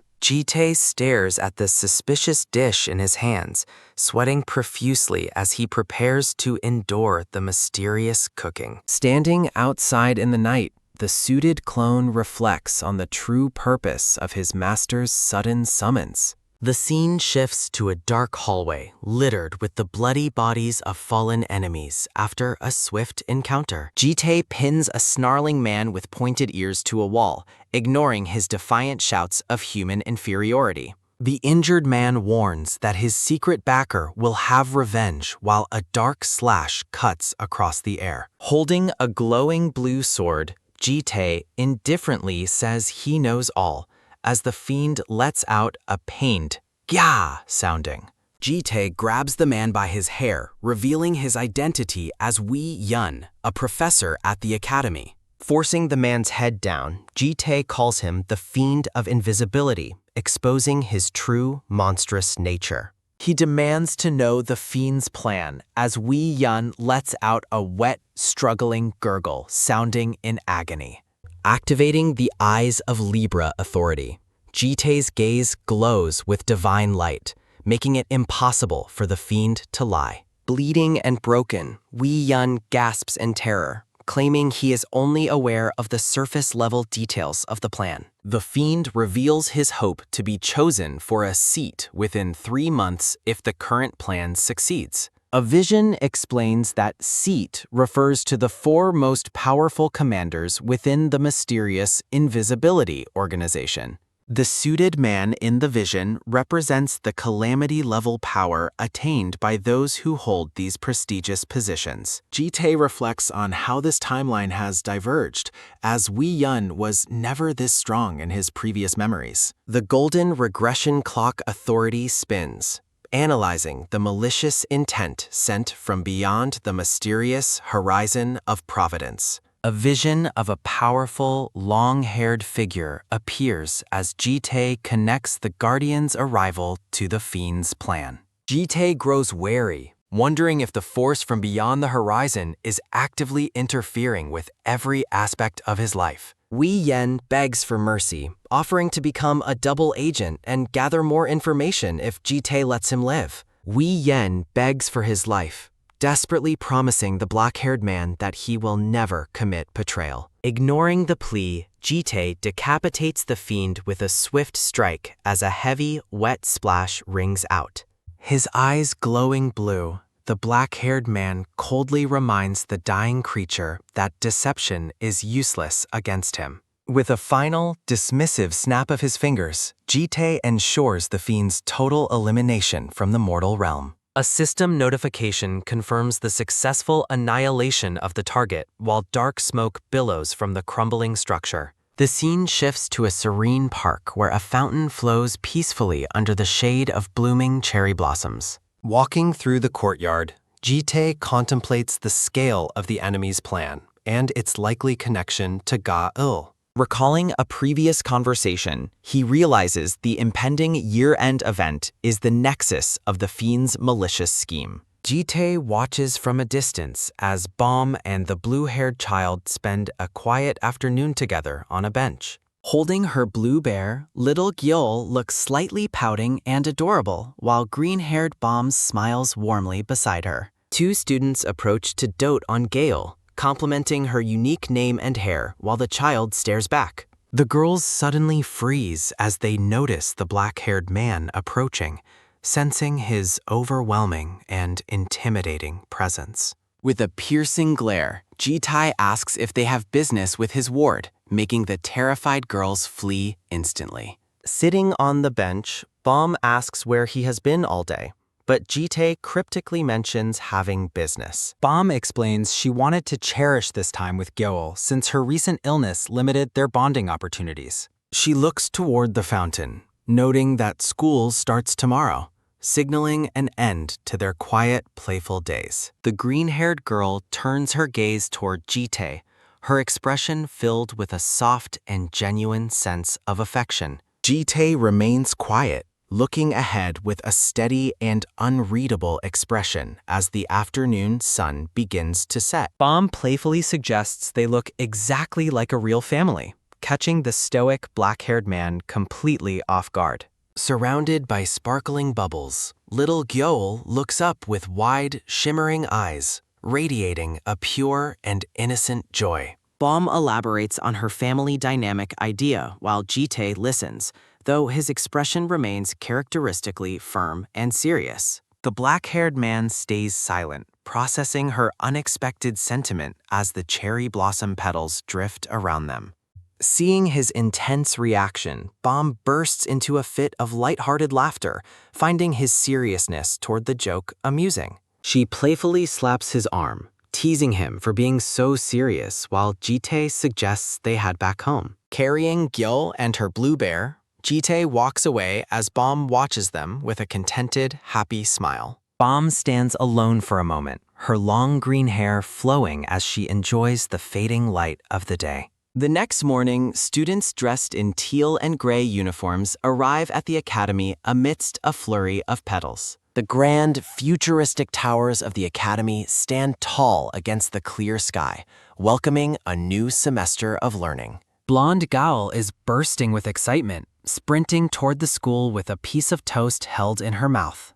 Gaul eagerly asks Baum about her class schedule, hoping they might share some of the same magical or superhuman studies. Baum questions why the blonde girl is carrying toast, reminding her that they already ate a full breakfast together. The blonde girl blushes deeply while continuing to chew, unable to provide a logical reason for her classic anime behavior. A vibrant vision shows Gaul imagining a romantic dragon-student encounter, a fated meeting she hopes to find at school. Her daydreaming leads to a sudden collision as she bumps headfirst into the red-haired Yoriam in the hallway. Smirking mischievously, Urim asks if she is the fated partner, prompting a flustered and loud protest from the blonde. Yoram mentions girls dating in dramas, causing Guile to drop her toast in horror at the red-haired girl's teasing. Adjusting her collar, Yoram wonders where Jite is, recalling his promise to visit the faculty office this morning.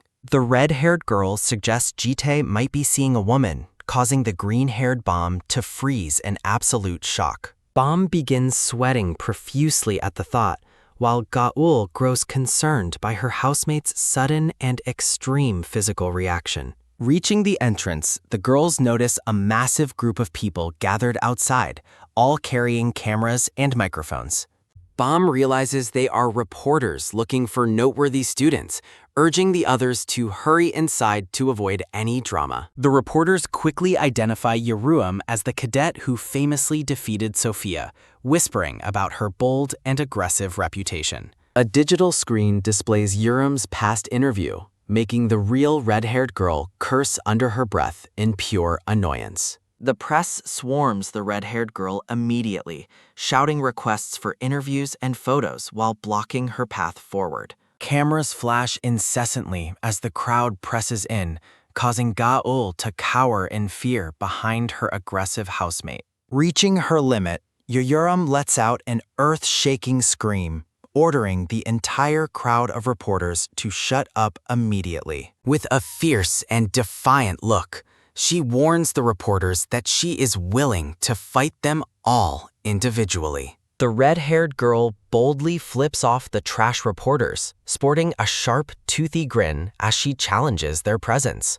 Elsewhere, little Gyeol sits quietly with her blue bear, her large eyes filled with a calm and observant stillness. Back at the house, a suited Jite informs Armada that the children are at school before heading out himself. Dressed in heavy armor and a pink apron, Armada reflects on the terrifying difficulty of his new babysitting duty. The armored servant nervously addresses Gyaul, but the blue-haired child only tilts her head with a silent, questioning stare. Armada explains that the others will return later, suggesting the quiet child find a more comfortable place to wait. Wearing his apron, the tall warrior stands awkwardly as Gyeol continues her silent and unblinking observation of him. Gyeol turns away with a grumpy pout, leaving the sweating Armada to wonder what he did wrong. Trapped in a tense silence, the armored servant feels as though he can hardly breathe under the child's judgment.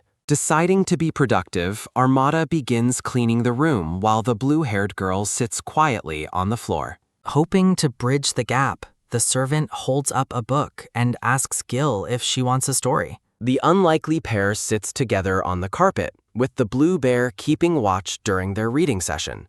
Gil's eyes suddenly sparkle with intense interest, her face lighting up as she prepares for the fairy tale. Noting her enthusiasm, Armada prepares to read, though his internal thoughts lean toward much darker historical contexts. The cover of the storybook is revealed, displaying a cheerful title, My Dad is a Fairy. As the story begins in an ancient forest, Armada privately imagines the horrific monsters that likely roamed such woods. The book illustrates a little character named Dolsuni living happily in a simple house with his father. Seeing a grave in the background, Armada assumes the mother died and reflects on the era's high mortality rate. The story depicts the father telling Dulsuni bedtime tales every night before the young child falls asleep. Armada imagines those tales were of bloody war, wondering if Dulsuni was secretly a bloodthirsty combat enthusiast.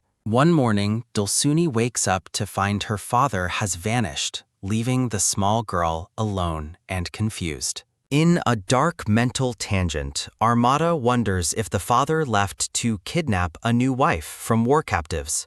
Returning to reality, Armada looks down at Gil, who seems deeply disturbed by his dark, analytical commentary. A heavy thud sounding echoes Gil's shock as she stares up with a traumatized, wide-eyed expression. Noticing her distress, the servant asks if she disliked the story, but Gil simply points toward the television. She continues to point insistently, while the armored man remains completely baffled by her silent, frustrated demands. While Gil happily reads to her bear, the defeated servant sits dejectedly in the corner with a melancholy air. Elsewhere, green-haired Bomb grows anxious, imagining Jitae meeting a mysterious blonde woman behind her back. A sleek black car screeches to a halt at the academy entrance, drawing the attention of passing students. The Gong family heiress steps out, accompanied by a bodyguard, seemingly more focused on her appearance than her status.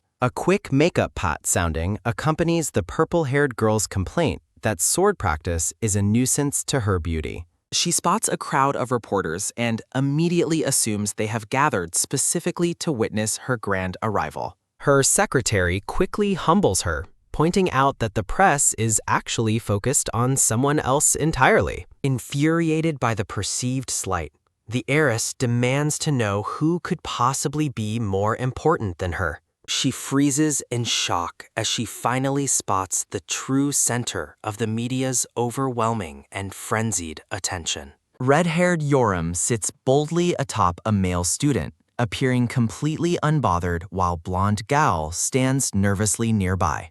Gaul asks why the boy is acting as furniture, but Yoram indifferently admits she simply allowed his request. The student chair blushes with joy, declaring his devotion as a fan while shaking from the thrill. Urim warns the swarming reporters that she will deliver punches instead of answers if they don't follow her order. She points to a reporter from Taiwan, granting him the first question as he excitedly introduces his broadcast. Before he can even finish his sentence, Yoram dismisses him with a cold "next," leaving him stunned and speechless. Picking her nose with utter boredom, the red-haired girl insults the next reporter's question about her competition plans. She continues to cycle through the crowd, calling them all idiots while the student chair remains beneath her. A sweaty reporter asks about a specific phrase she shouted previously, causing the surrounding atmosphere to grow tense. Urim grows annoyed by the question and the reporter's pungent smell, wondering if his head is empty. Her red eye glows with a dangerous intensity as she stares him down, her patience reaching its absolute limit. The overweight journalist continues to leer at her, unfazed by her obvious hostility and growing anger. Urim leans in with a mocking smirk, asking if he wants to do that with her, catching him off guard. Her expression immediately shifts to cold disgust, revealing it was a joke and telling him to stop being pathetic. The reporter shamelessly claims that such aggressive behavior is simply the nature of journalists looking for a story. With a sudden grab sounding, the reporter gets closer, prompting Gaul to urge Urim to just go inside. A camera recording captures Urim's bared teeth and feral rage as she struggles to contain her explosive temper. The reporter smirks with greed, realizing that her hostile reactions will only serve to boost his video's views.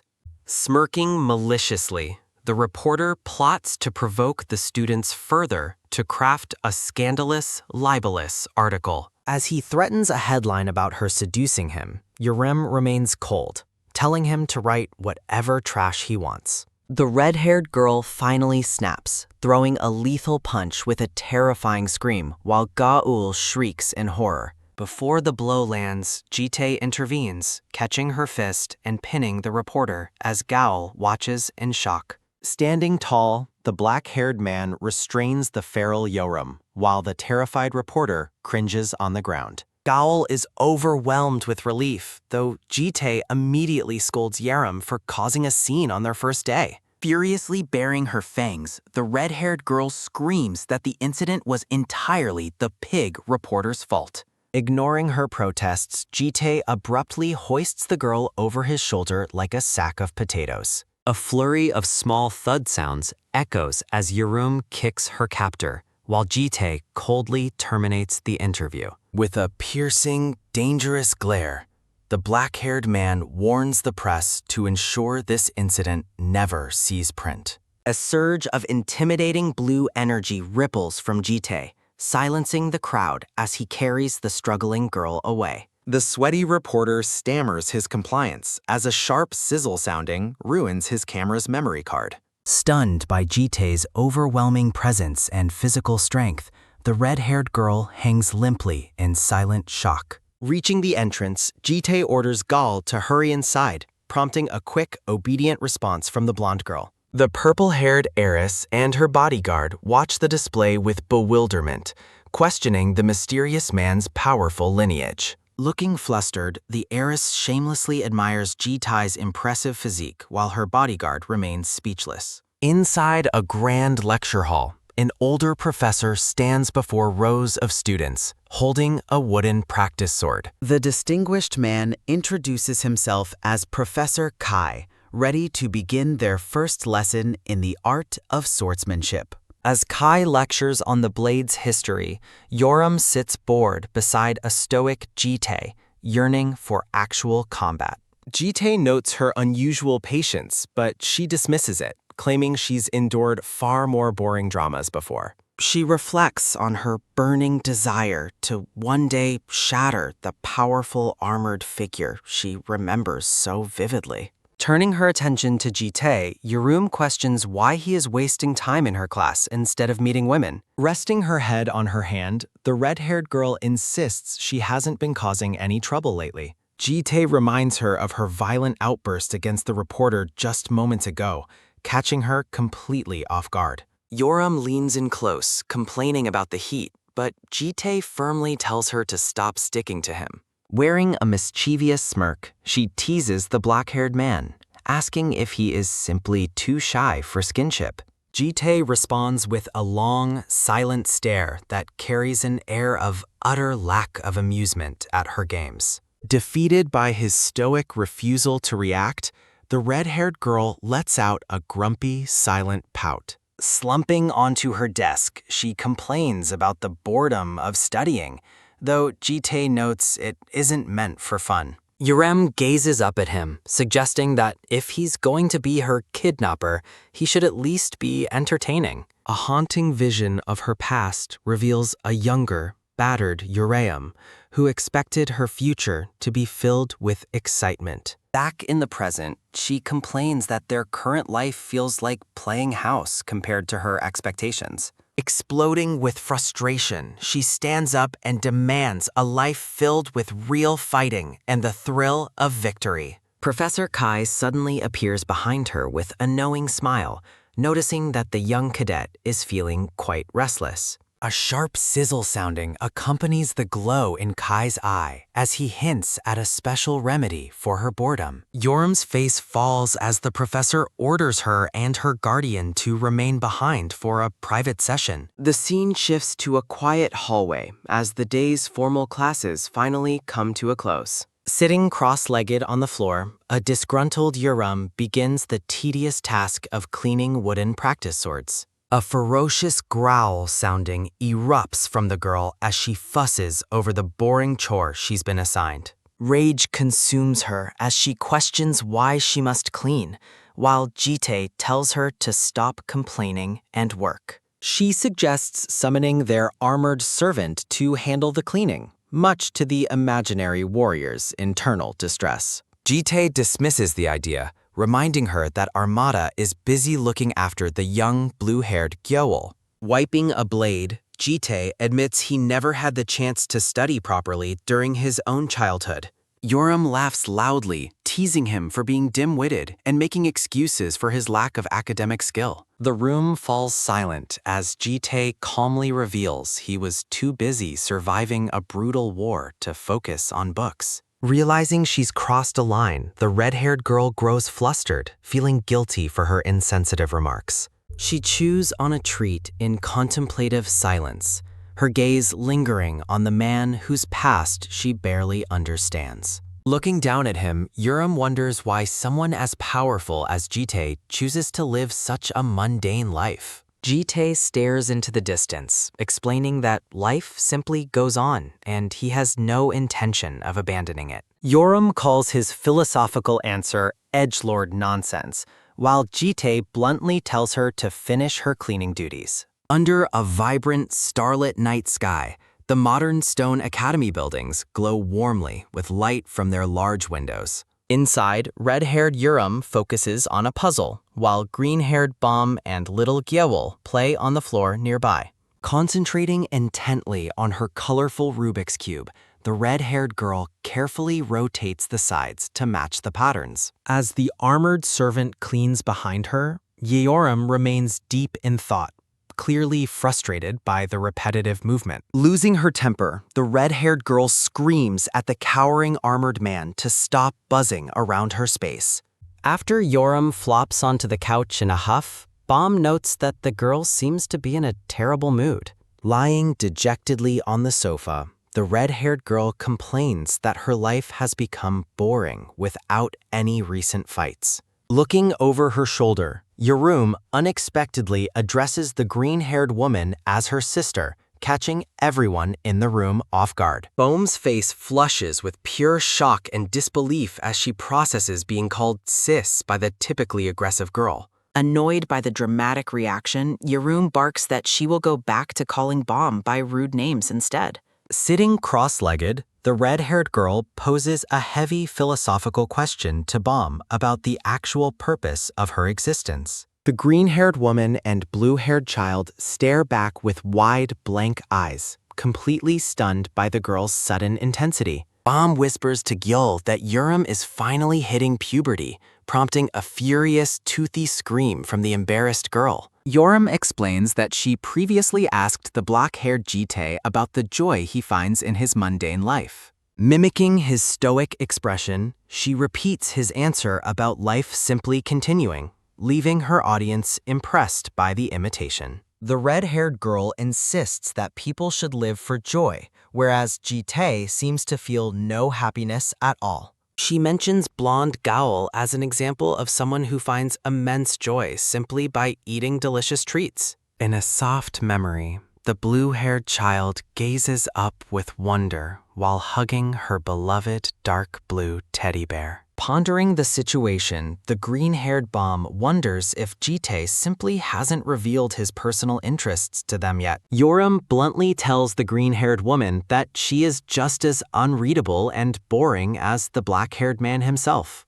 A mental image depicts Jitae and Bom standing side by side in formal attire, both appearing perfectly still and stoic. Bom turns the question back on the girl, asking if there is anything that truly brings her fun. With a bright, cheerful expression, the green-haired woman reveals that she actually has one thing she enjoys. Sensing something strange, the red-haired girl reacts with a look of pure skepticism and mild disgust at the answer. Bom admits she initially saw Jitae as a cold-blooded psychopath before realizing he has a much softer side. A peaceful vision shows Jitae and Bom sitting together on a park bench under the blooming cherry blossom trees. Wearing a mischievous, knowing smile, the green-haired woman claims that the black-haired man is actually surprisingly cute. Horrified by the creepy smile, Yoram shrieks for her mommy while recoiling from the green-haired woman's teasing aura. Laughing loudly, the red-haired girl pounces on Bom to tickle her, accusing her of having secret feelings for Jitae. Blonde Gyewol rushes up the stairs, frantically announcing that the entire online community is talking about Yoram's recent actions. Looking ecstatic, the blonde girl shouts that a fan club has already been created for the famous red-haired warrior.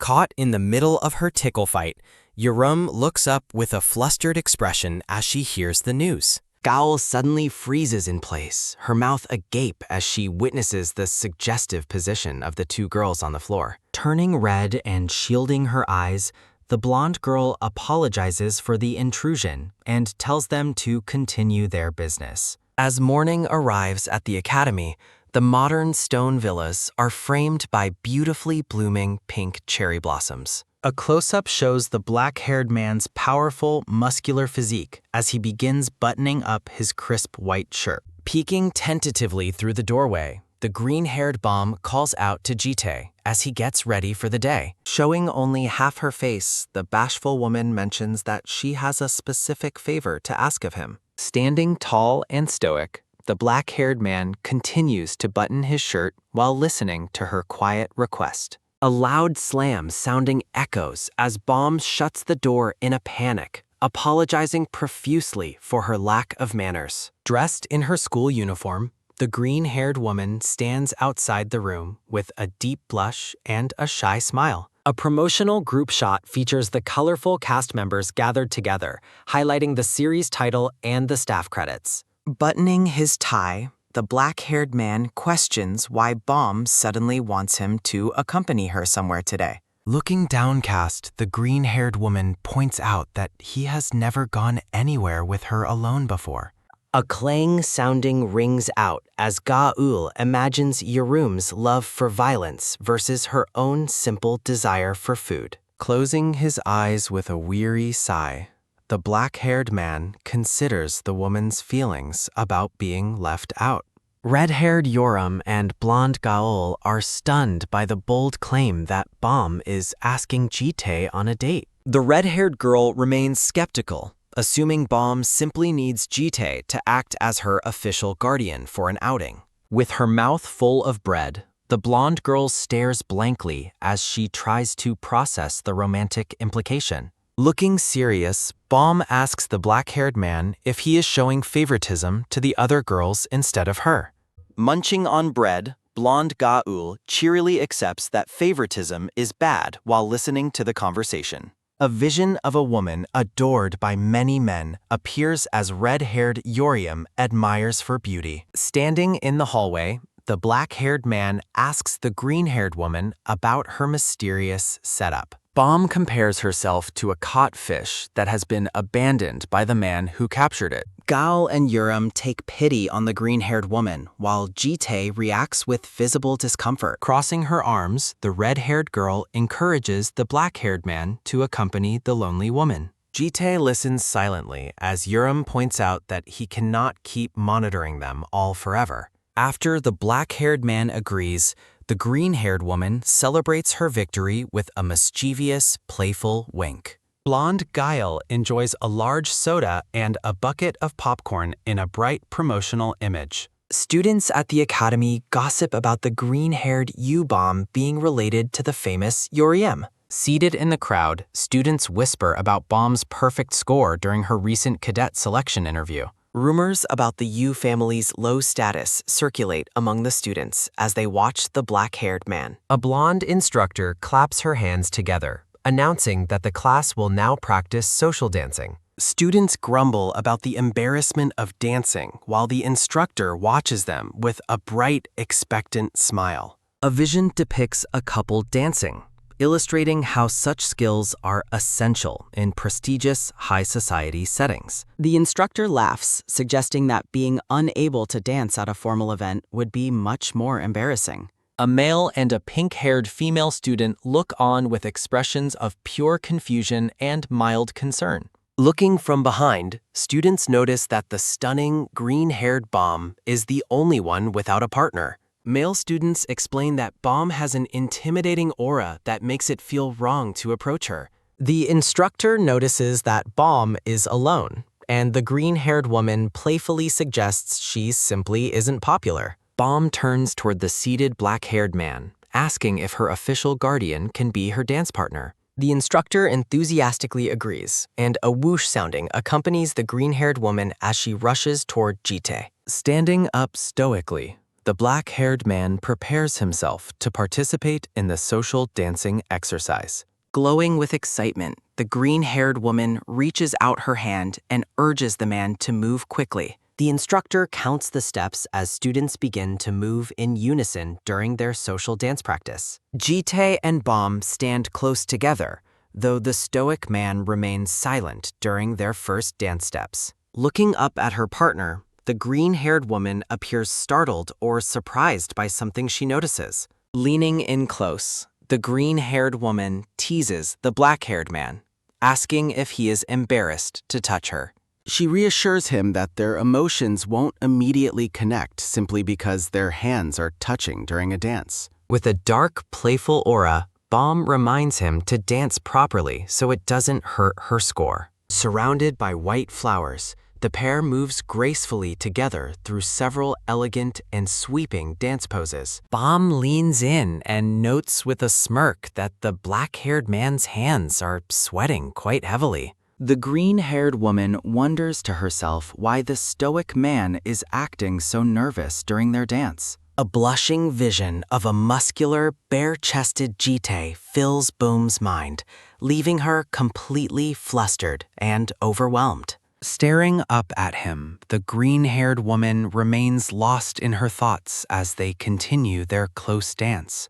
The two lock eyes in an intense moment, the atmosphere between them growing thick with unspoken tension. Looking up at the man, the green-haired woman's face turns bright red with a look of dazed shock. Overwhelmed by her own thoughts, Bomb's eyes roll back as she suddenly faints in the man's arms. Later, the green-haired woman sits outside under an umbrella, sipping a cold, refreshing grapefruit beverage. Jite stands nearby, asking if she needs medical attention, while Bomb remains focused on her drink. Embarrassed, the green-haired woman claims she doesn't know why she had a sudden, unexpected nosebleed. She admits she was surprised by how well he danced and asks if he ever learned before. A memory reveals a younger Jite dancing with a dark-haired woman in a room filled with swords. Standing with his back turned, the black-haired man stares into the distance while holding his jacket. Looking toward him, the green-haired woman listens as the man claims he never formally learned to dance.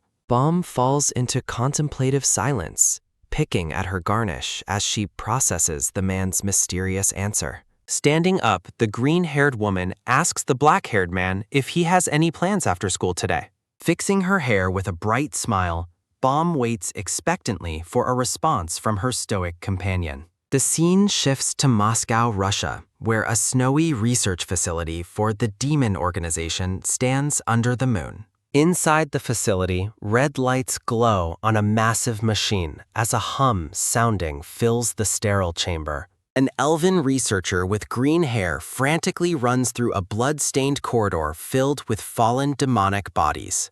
Panic-stricken and breathing heavily, the elven woman looks over her shoulder while attempting to escape the unseen carnage. She desperately hammers at a security keypad before a loud, mechanical wah-sounding signals the sliding door opening. Her heart stops as the black-haired Jite looms behind her, coldly asking where she thinks she is going. With glowing blue eyes, the man demands to know the current location of the command-type demon known as Type X. The researcher defiantly refuses to talk, prompting a painful sounding as Jite tightens his grip around her throat. Surrounded by a swirling dark aura, the black-haired man effortlessly lifts the elven woman into the air by her neck. Leaning in with terrifying calm, Jite mocks her predicament by asking if she wants to dance alone tonight.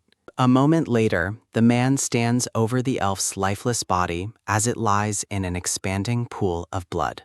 Through a dark mental link, Jite receives word that Type X is female in this regression, unlike his past lives. Seated on a mall bench, the black-haired man processes the update while a vision of a chained girl lingers. Looking down at the deceased researcher named Vera, An unseen subordinate confirms his orders to the black-haired lord. Jitae commands his servant to disguise themselves as Vera to infiltrate headquarters and find the identity of Type X. Back in the present, the man waits in a clothing store while his shadow subordinate acknowledges the new mission. A hellish vision depicts Prototype X, a commander-class demonic human, capable of binding countless minds into a single hive. Jitae recalls past regressions where he prioritized hunting this monster, though current information has made the search difficult. Activating the Grand Clock Authority, the black-haired man holds a golden hourglass to scan for timeline deviations and malice. A reflection of the golden hourglass shines in his eye as the system confirms the scanning process is underway. Frustrated that nothing has changed despite his efforts, Jitae clenches his fist tightly while golden energy sparks around him. The serious mood is broken when green-haired Bomb peeks from behind a dressing room curtain, urgently calling for him. Stepping out with a blush, the green-haired woman reveals herself wearing a revealing black bikini for the man's approval. Jitae stares blankly while Bomb cheerily explains her desire to buy swimwear for the fast-approaching summer season. Suggesting that he cannot see her well from outside, the playful woman invites the stoic man into the booth. Bomb teases him about his perverted thoughts, while Jitae warns her not to provoke his anger any further.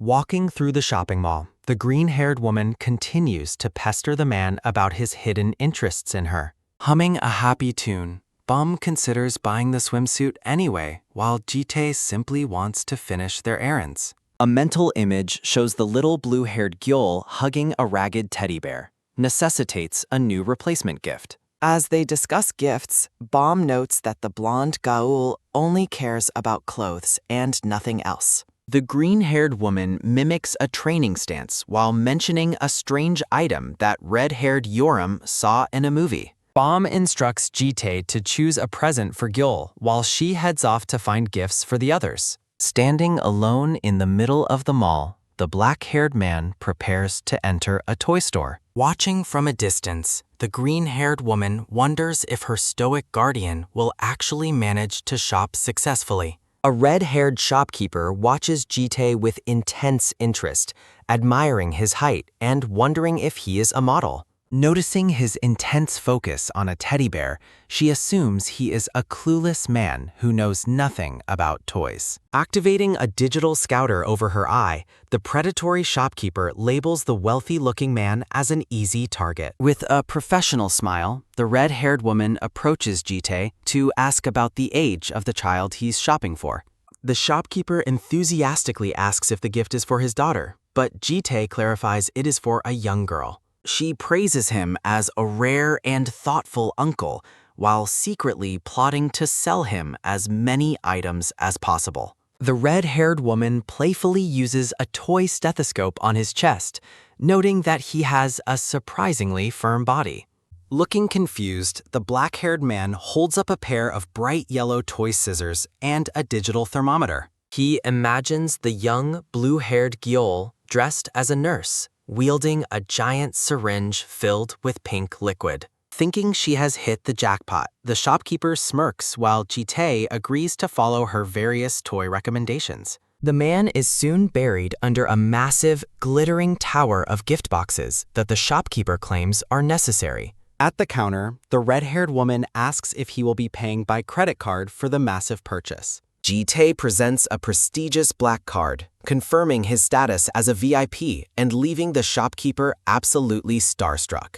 Surrounded by an aura of blooming roses, the smitten shopkeeper wonders if she should try to seduce the charming man. Blushing and fidgeting with her fingers, the red-haired woman bashfully asks the black-haired man if he has a girlfriend. Suddenly, Bomb appears and latches onto Jitae's arm, causing the shopkeeper to recoil in shock at the competition. Clinging to his arm, the green-haired woman scolds him for picking out the wrong items for the little girl. Misinterpreting the situation because of the school uniform, the shopkeeper concludes with an annoyed expression that Bomb is his sister. The red-haired shopkeeper is cut off when the green-haired woman informs her that Gyeol dislikes those particular playsets.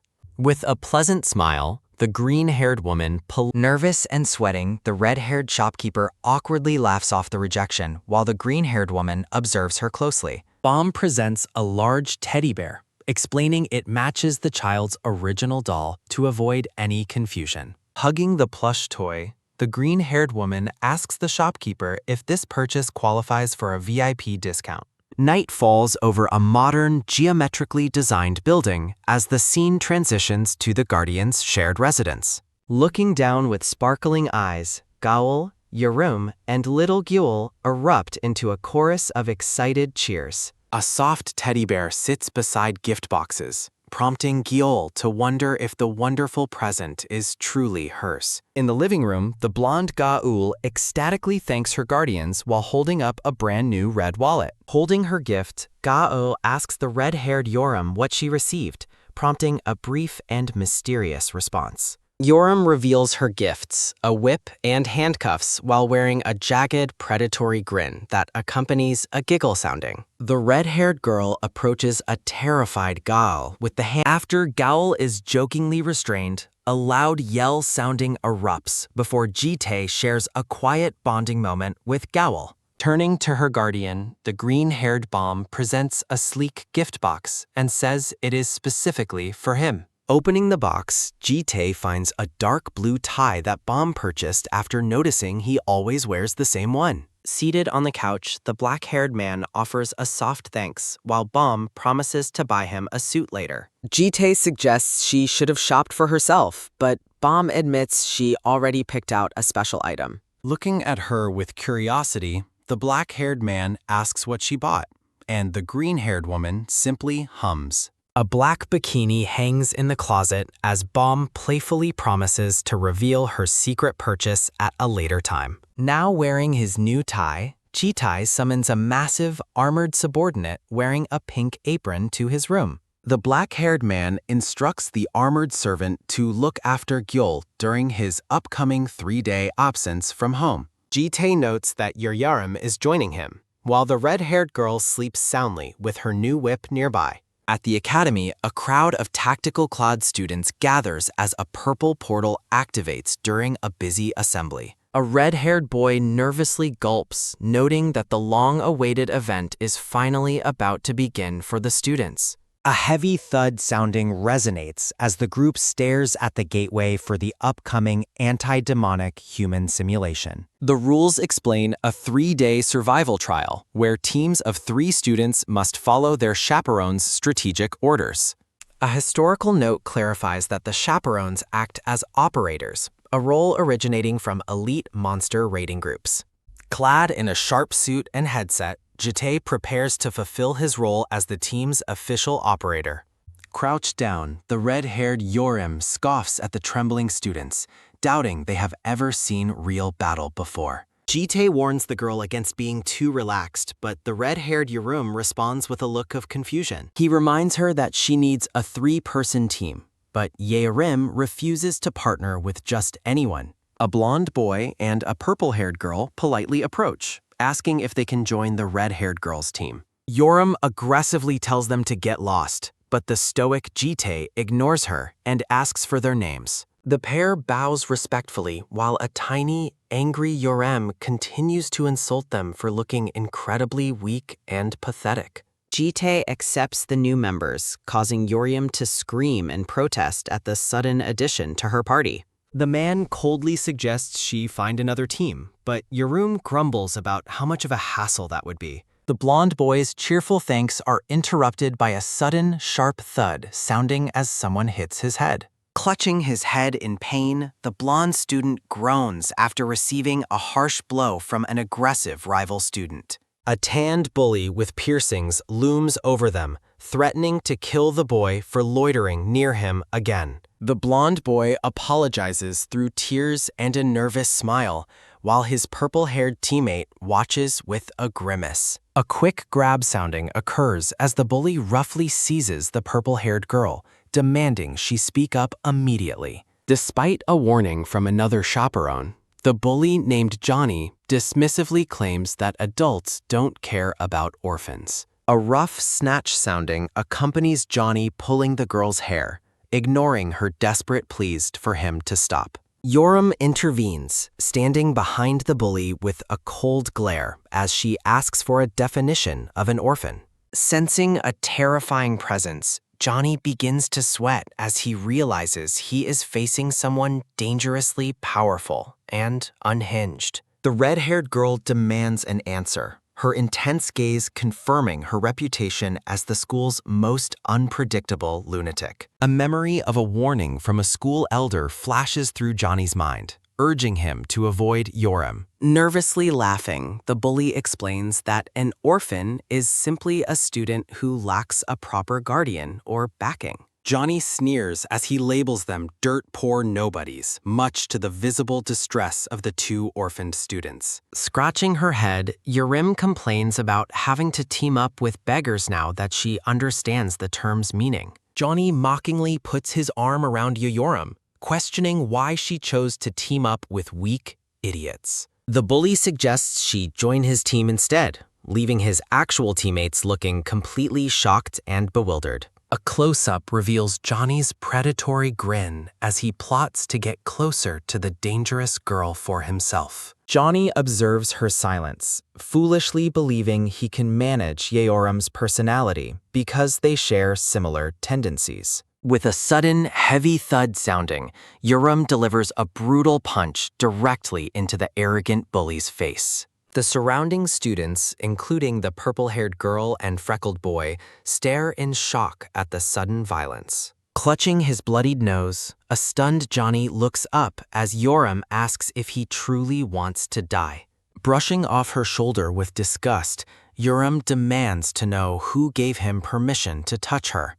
Gritting his teeth through the pain, Johnny calls the red-haired girl a crazy bitch for her sudden outburst. Walking away, the bully hurls a final threat, while Yoram screams back at him with pure, unbridled fury. Yoram snarls in a terrifying rage while her teammates, the purple-haired girl and freckled boy, watch her nervously. The scene shifts to the Academy Assembly, where a large purple portal activates as the announcer calls for attention. Casually picking his ear, Professor Kwon Gi-tae prepares to explain the rules for the upcoming demonic human simulation. Multiple student teams gather around their respective operators, awaiting the signal to begin the high-stakes survival trial. A digital display explains how activity, kills, and damage are converted into real-time points for the broadcasted rankings.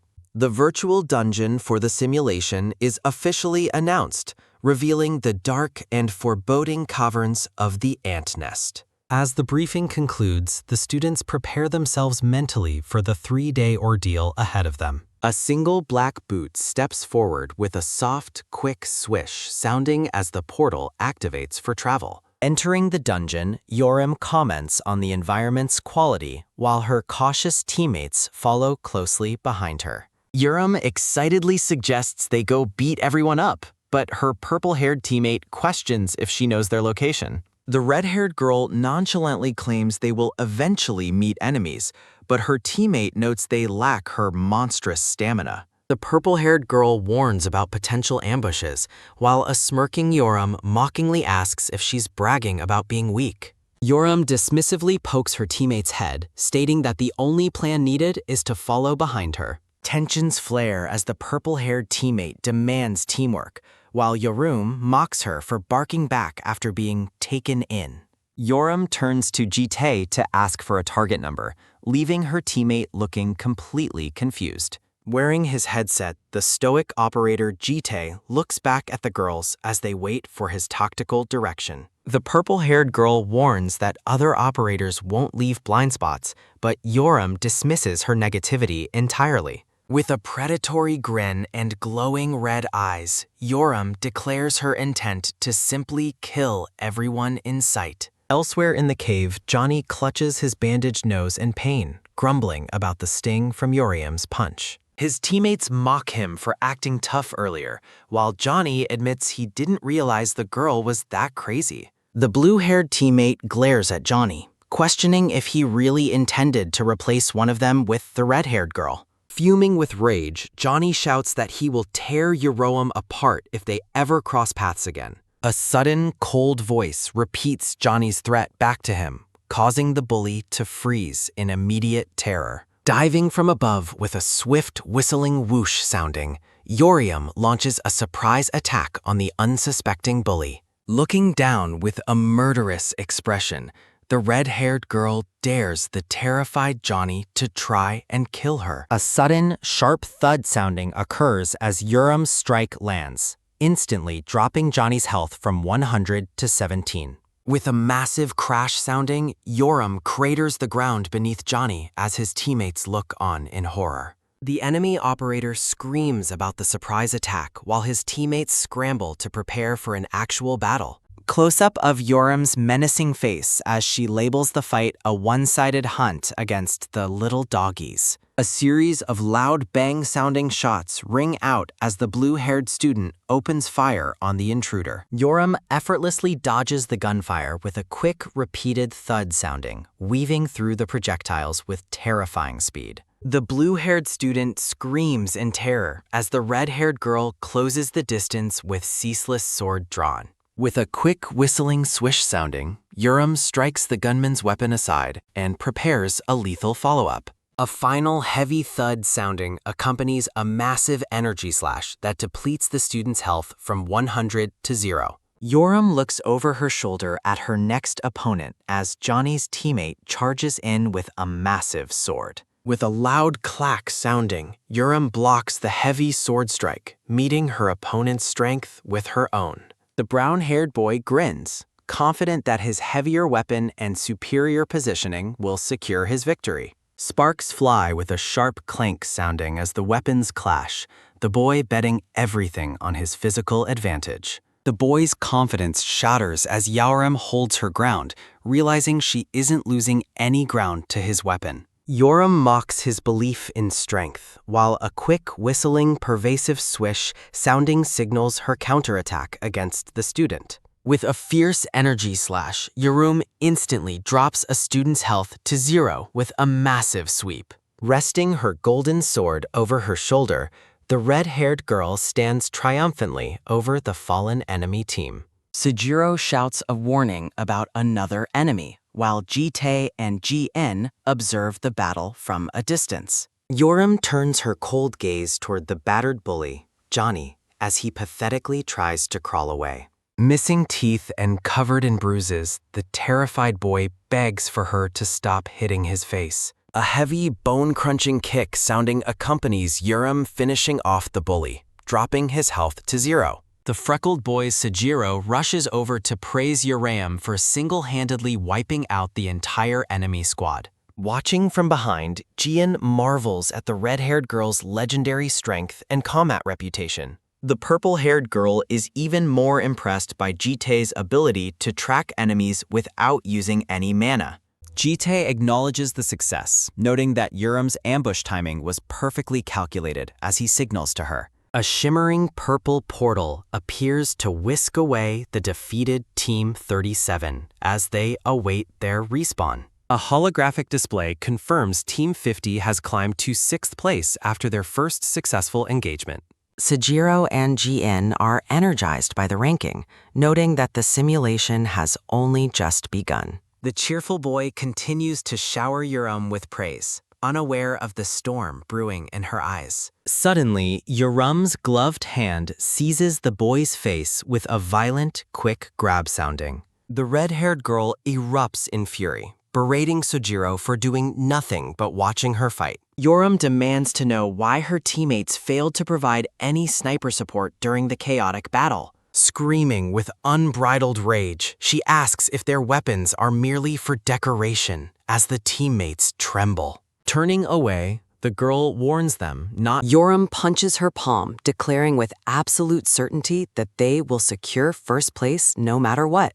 The girl continues her aggressive lecture, mocking Sojiro's messy appearance and calling him a child. Back home, a blue-haired girl named Han Sihu dreams of Jitae, while an armored knight watches over her. 2 days pass as the high-stakes simulation reaches its final grueling hours at the academy. Technicians in the mock dungeon control room monitor the progress of the remaining student teams on screens. Sipping coffee, Professor Kwon Gi-tae lazily asks his staff if today marks the end of the simulation. An assistant reports that while Team 1 leads, Team 50 is closing the gap with surprising speed. Gi-tae questions the composition of Team 50 as he continues to drink his coffee. The assistant identifies the red-haired girl, prompting Gi-tae to recognize her as the school's most unhinged student. Profiles reveal Team 50's lineup: Yu Yoram as guard, Hisahi Sojiro and Him Ji-in as sharpshooters. Gi-tae suggests that the team's operator-chaperone must be exceptionally skilled to have carried them this far. A digital map tracks the team's erratic and highly efficient movement route through the dangerous dungeon. Gi-tae admits he has never heard of an operator as skilled as the mysterious Gi-tae. The professor highlights the team's impressive real-world communication skills, achieved without any technical devices. Gi-tae suggests that their performance is worthy of high praise, despite the unorthodox methods they employ. A close-up of the professor's eye reveals his curiosity about the upcoming inevitable clash between the top teams. A sudden heavy thud sounding echoes as Yoram punches the ground in a fit of pure frustration. The girl screams at her teammates, demanding to know why they have been gathering points without dying. Yoram looms over the crying boy, refusing to accept any results that aren't a first-place victory. A series of repeated thud-sounding kicks rain down on Sojiro, steadily draining his virtual health bar. Ji-in pleads for the red-haired girl to be satisfied with their current impressive performance. The purple-haired girl explains they are completely drained and that their time is almost up. She warns that pushing further could lead to a disastrous loss of points in the final moments. Yoram suddenly softens her tone, surprising her teammate by acknowledging their recent combat improvements. A look of genuine shock crosses Ji-in's face as the unpredictable girl offers her a rare compliment. The mood shifts violently as Yoram seizes the girl's collar, calling them losers for giving up. Gi-tae watches silently as the red-haired girl asks if they understand why they are looked down upon. Yoram screams that it's because they surrender the moment things get difficult, like pathetic failures. The red-haired girl reminds them of their earlier promise to never become a burden to her. With a terrifying intensity, she commands the sobbing freckled boy to get back on his feet. Yoram hurls a final, biting insult, demanding they stop living like losers as Ji-in winces. A sudden, quick spring sounding accompanies Sojiro and Ji-in shouting their desperate commitment to winning first place. A triumphant, loud roar sounding follows their declaration as Uriam looks on with a satisfied, smug expression. Gi-tae interrupts the loud outburst, stoically ordering the red-haired girl to join him for a tactical assessment. Examining a dark carving on the rock, Gi-tae explains that teams are using secret symbols for field communication. The freckled boy Sojiro realizes this confirms rumors of senior students forming alliances to avoid fighting each other. Gathering before the mark, the team acknowledges the unfair advantage the seniors have created through their coordinated pacts. Ji-in suggests alerting the professors to the cheating, but Yoram remains silent, seemingly hatching a much bolder plan. Rejecting the idea of outside help, the red-haired girl flashes a sharp-toothed grin, claiming she has a better idea. With a menacing, predatory expression, Yoram declares her ultimate goal is to simply sabotage and destroy the enemy alliance.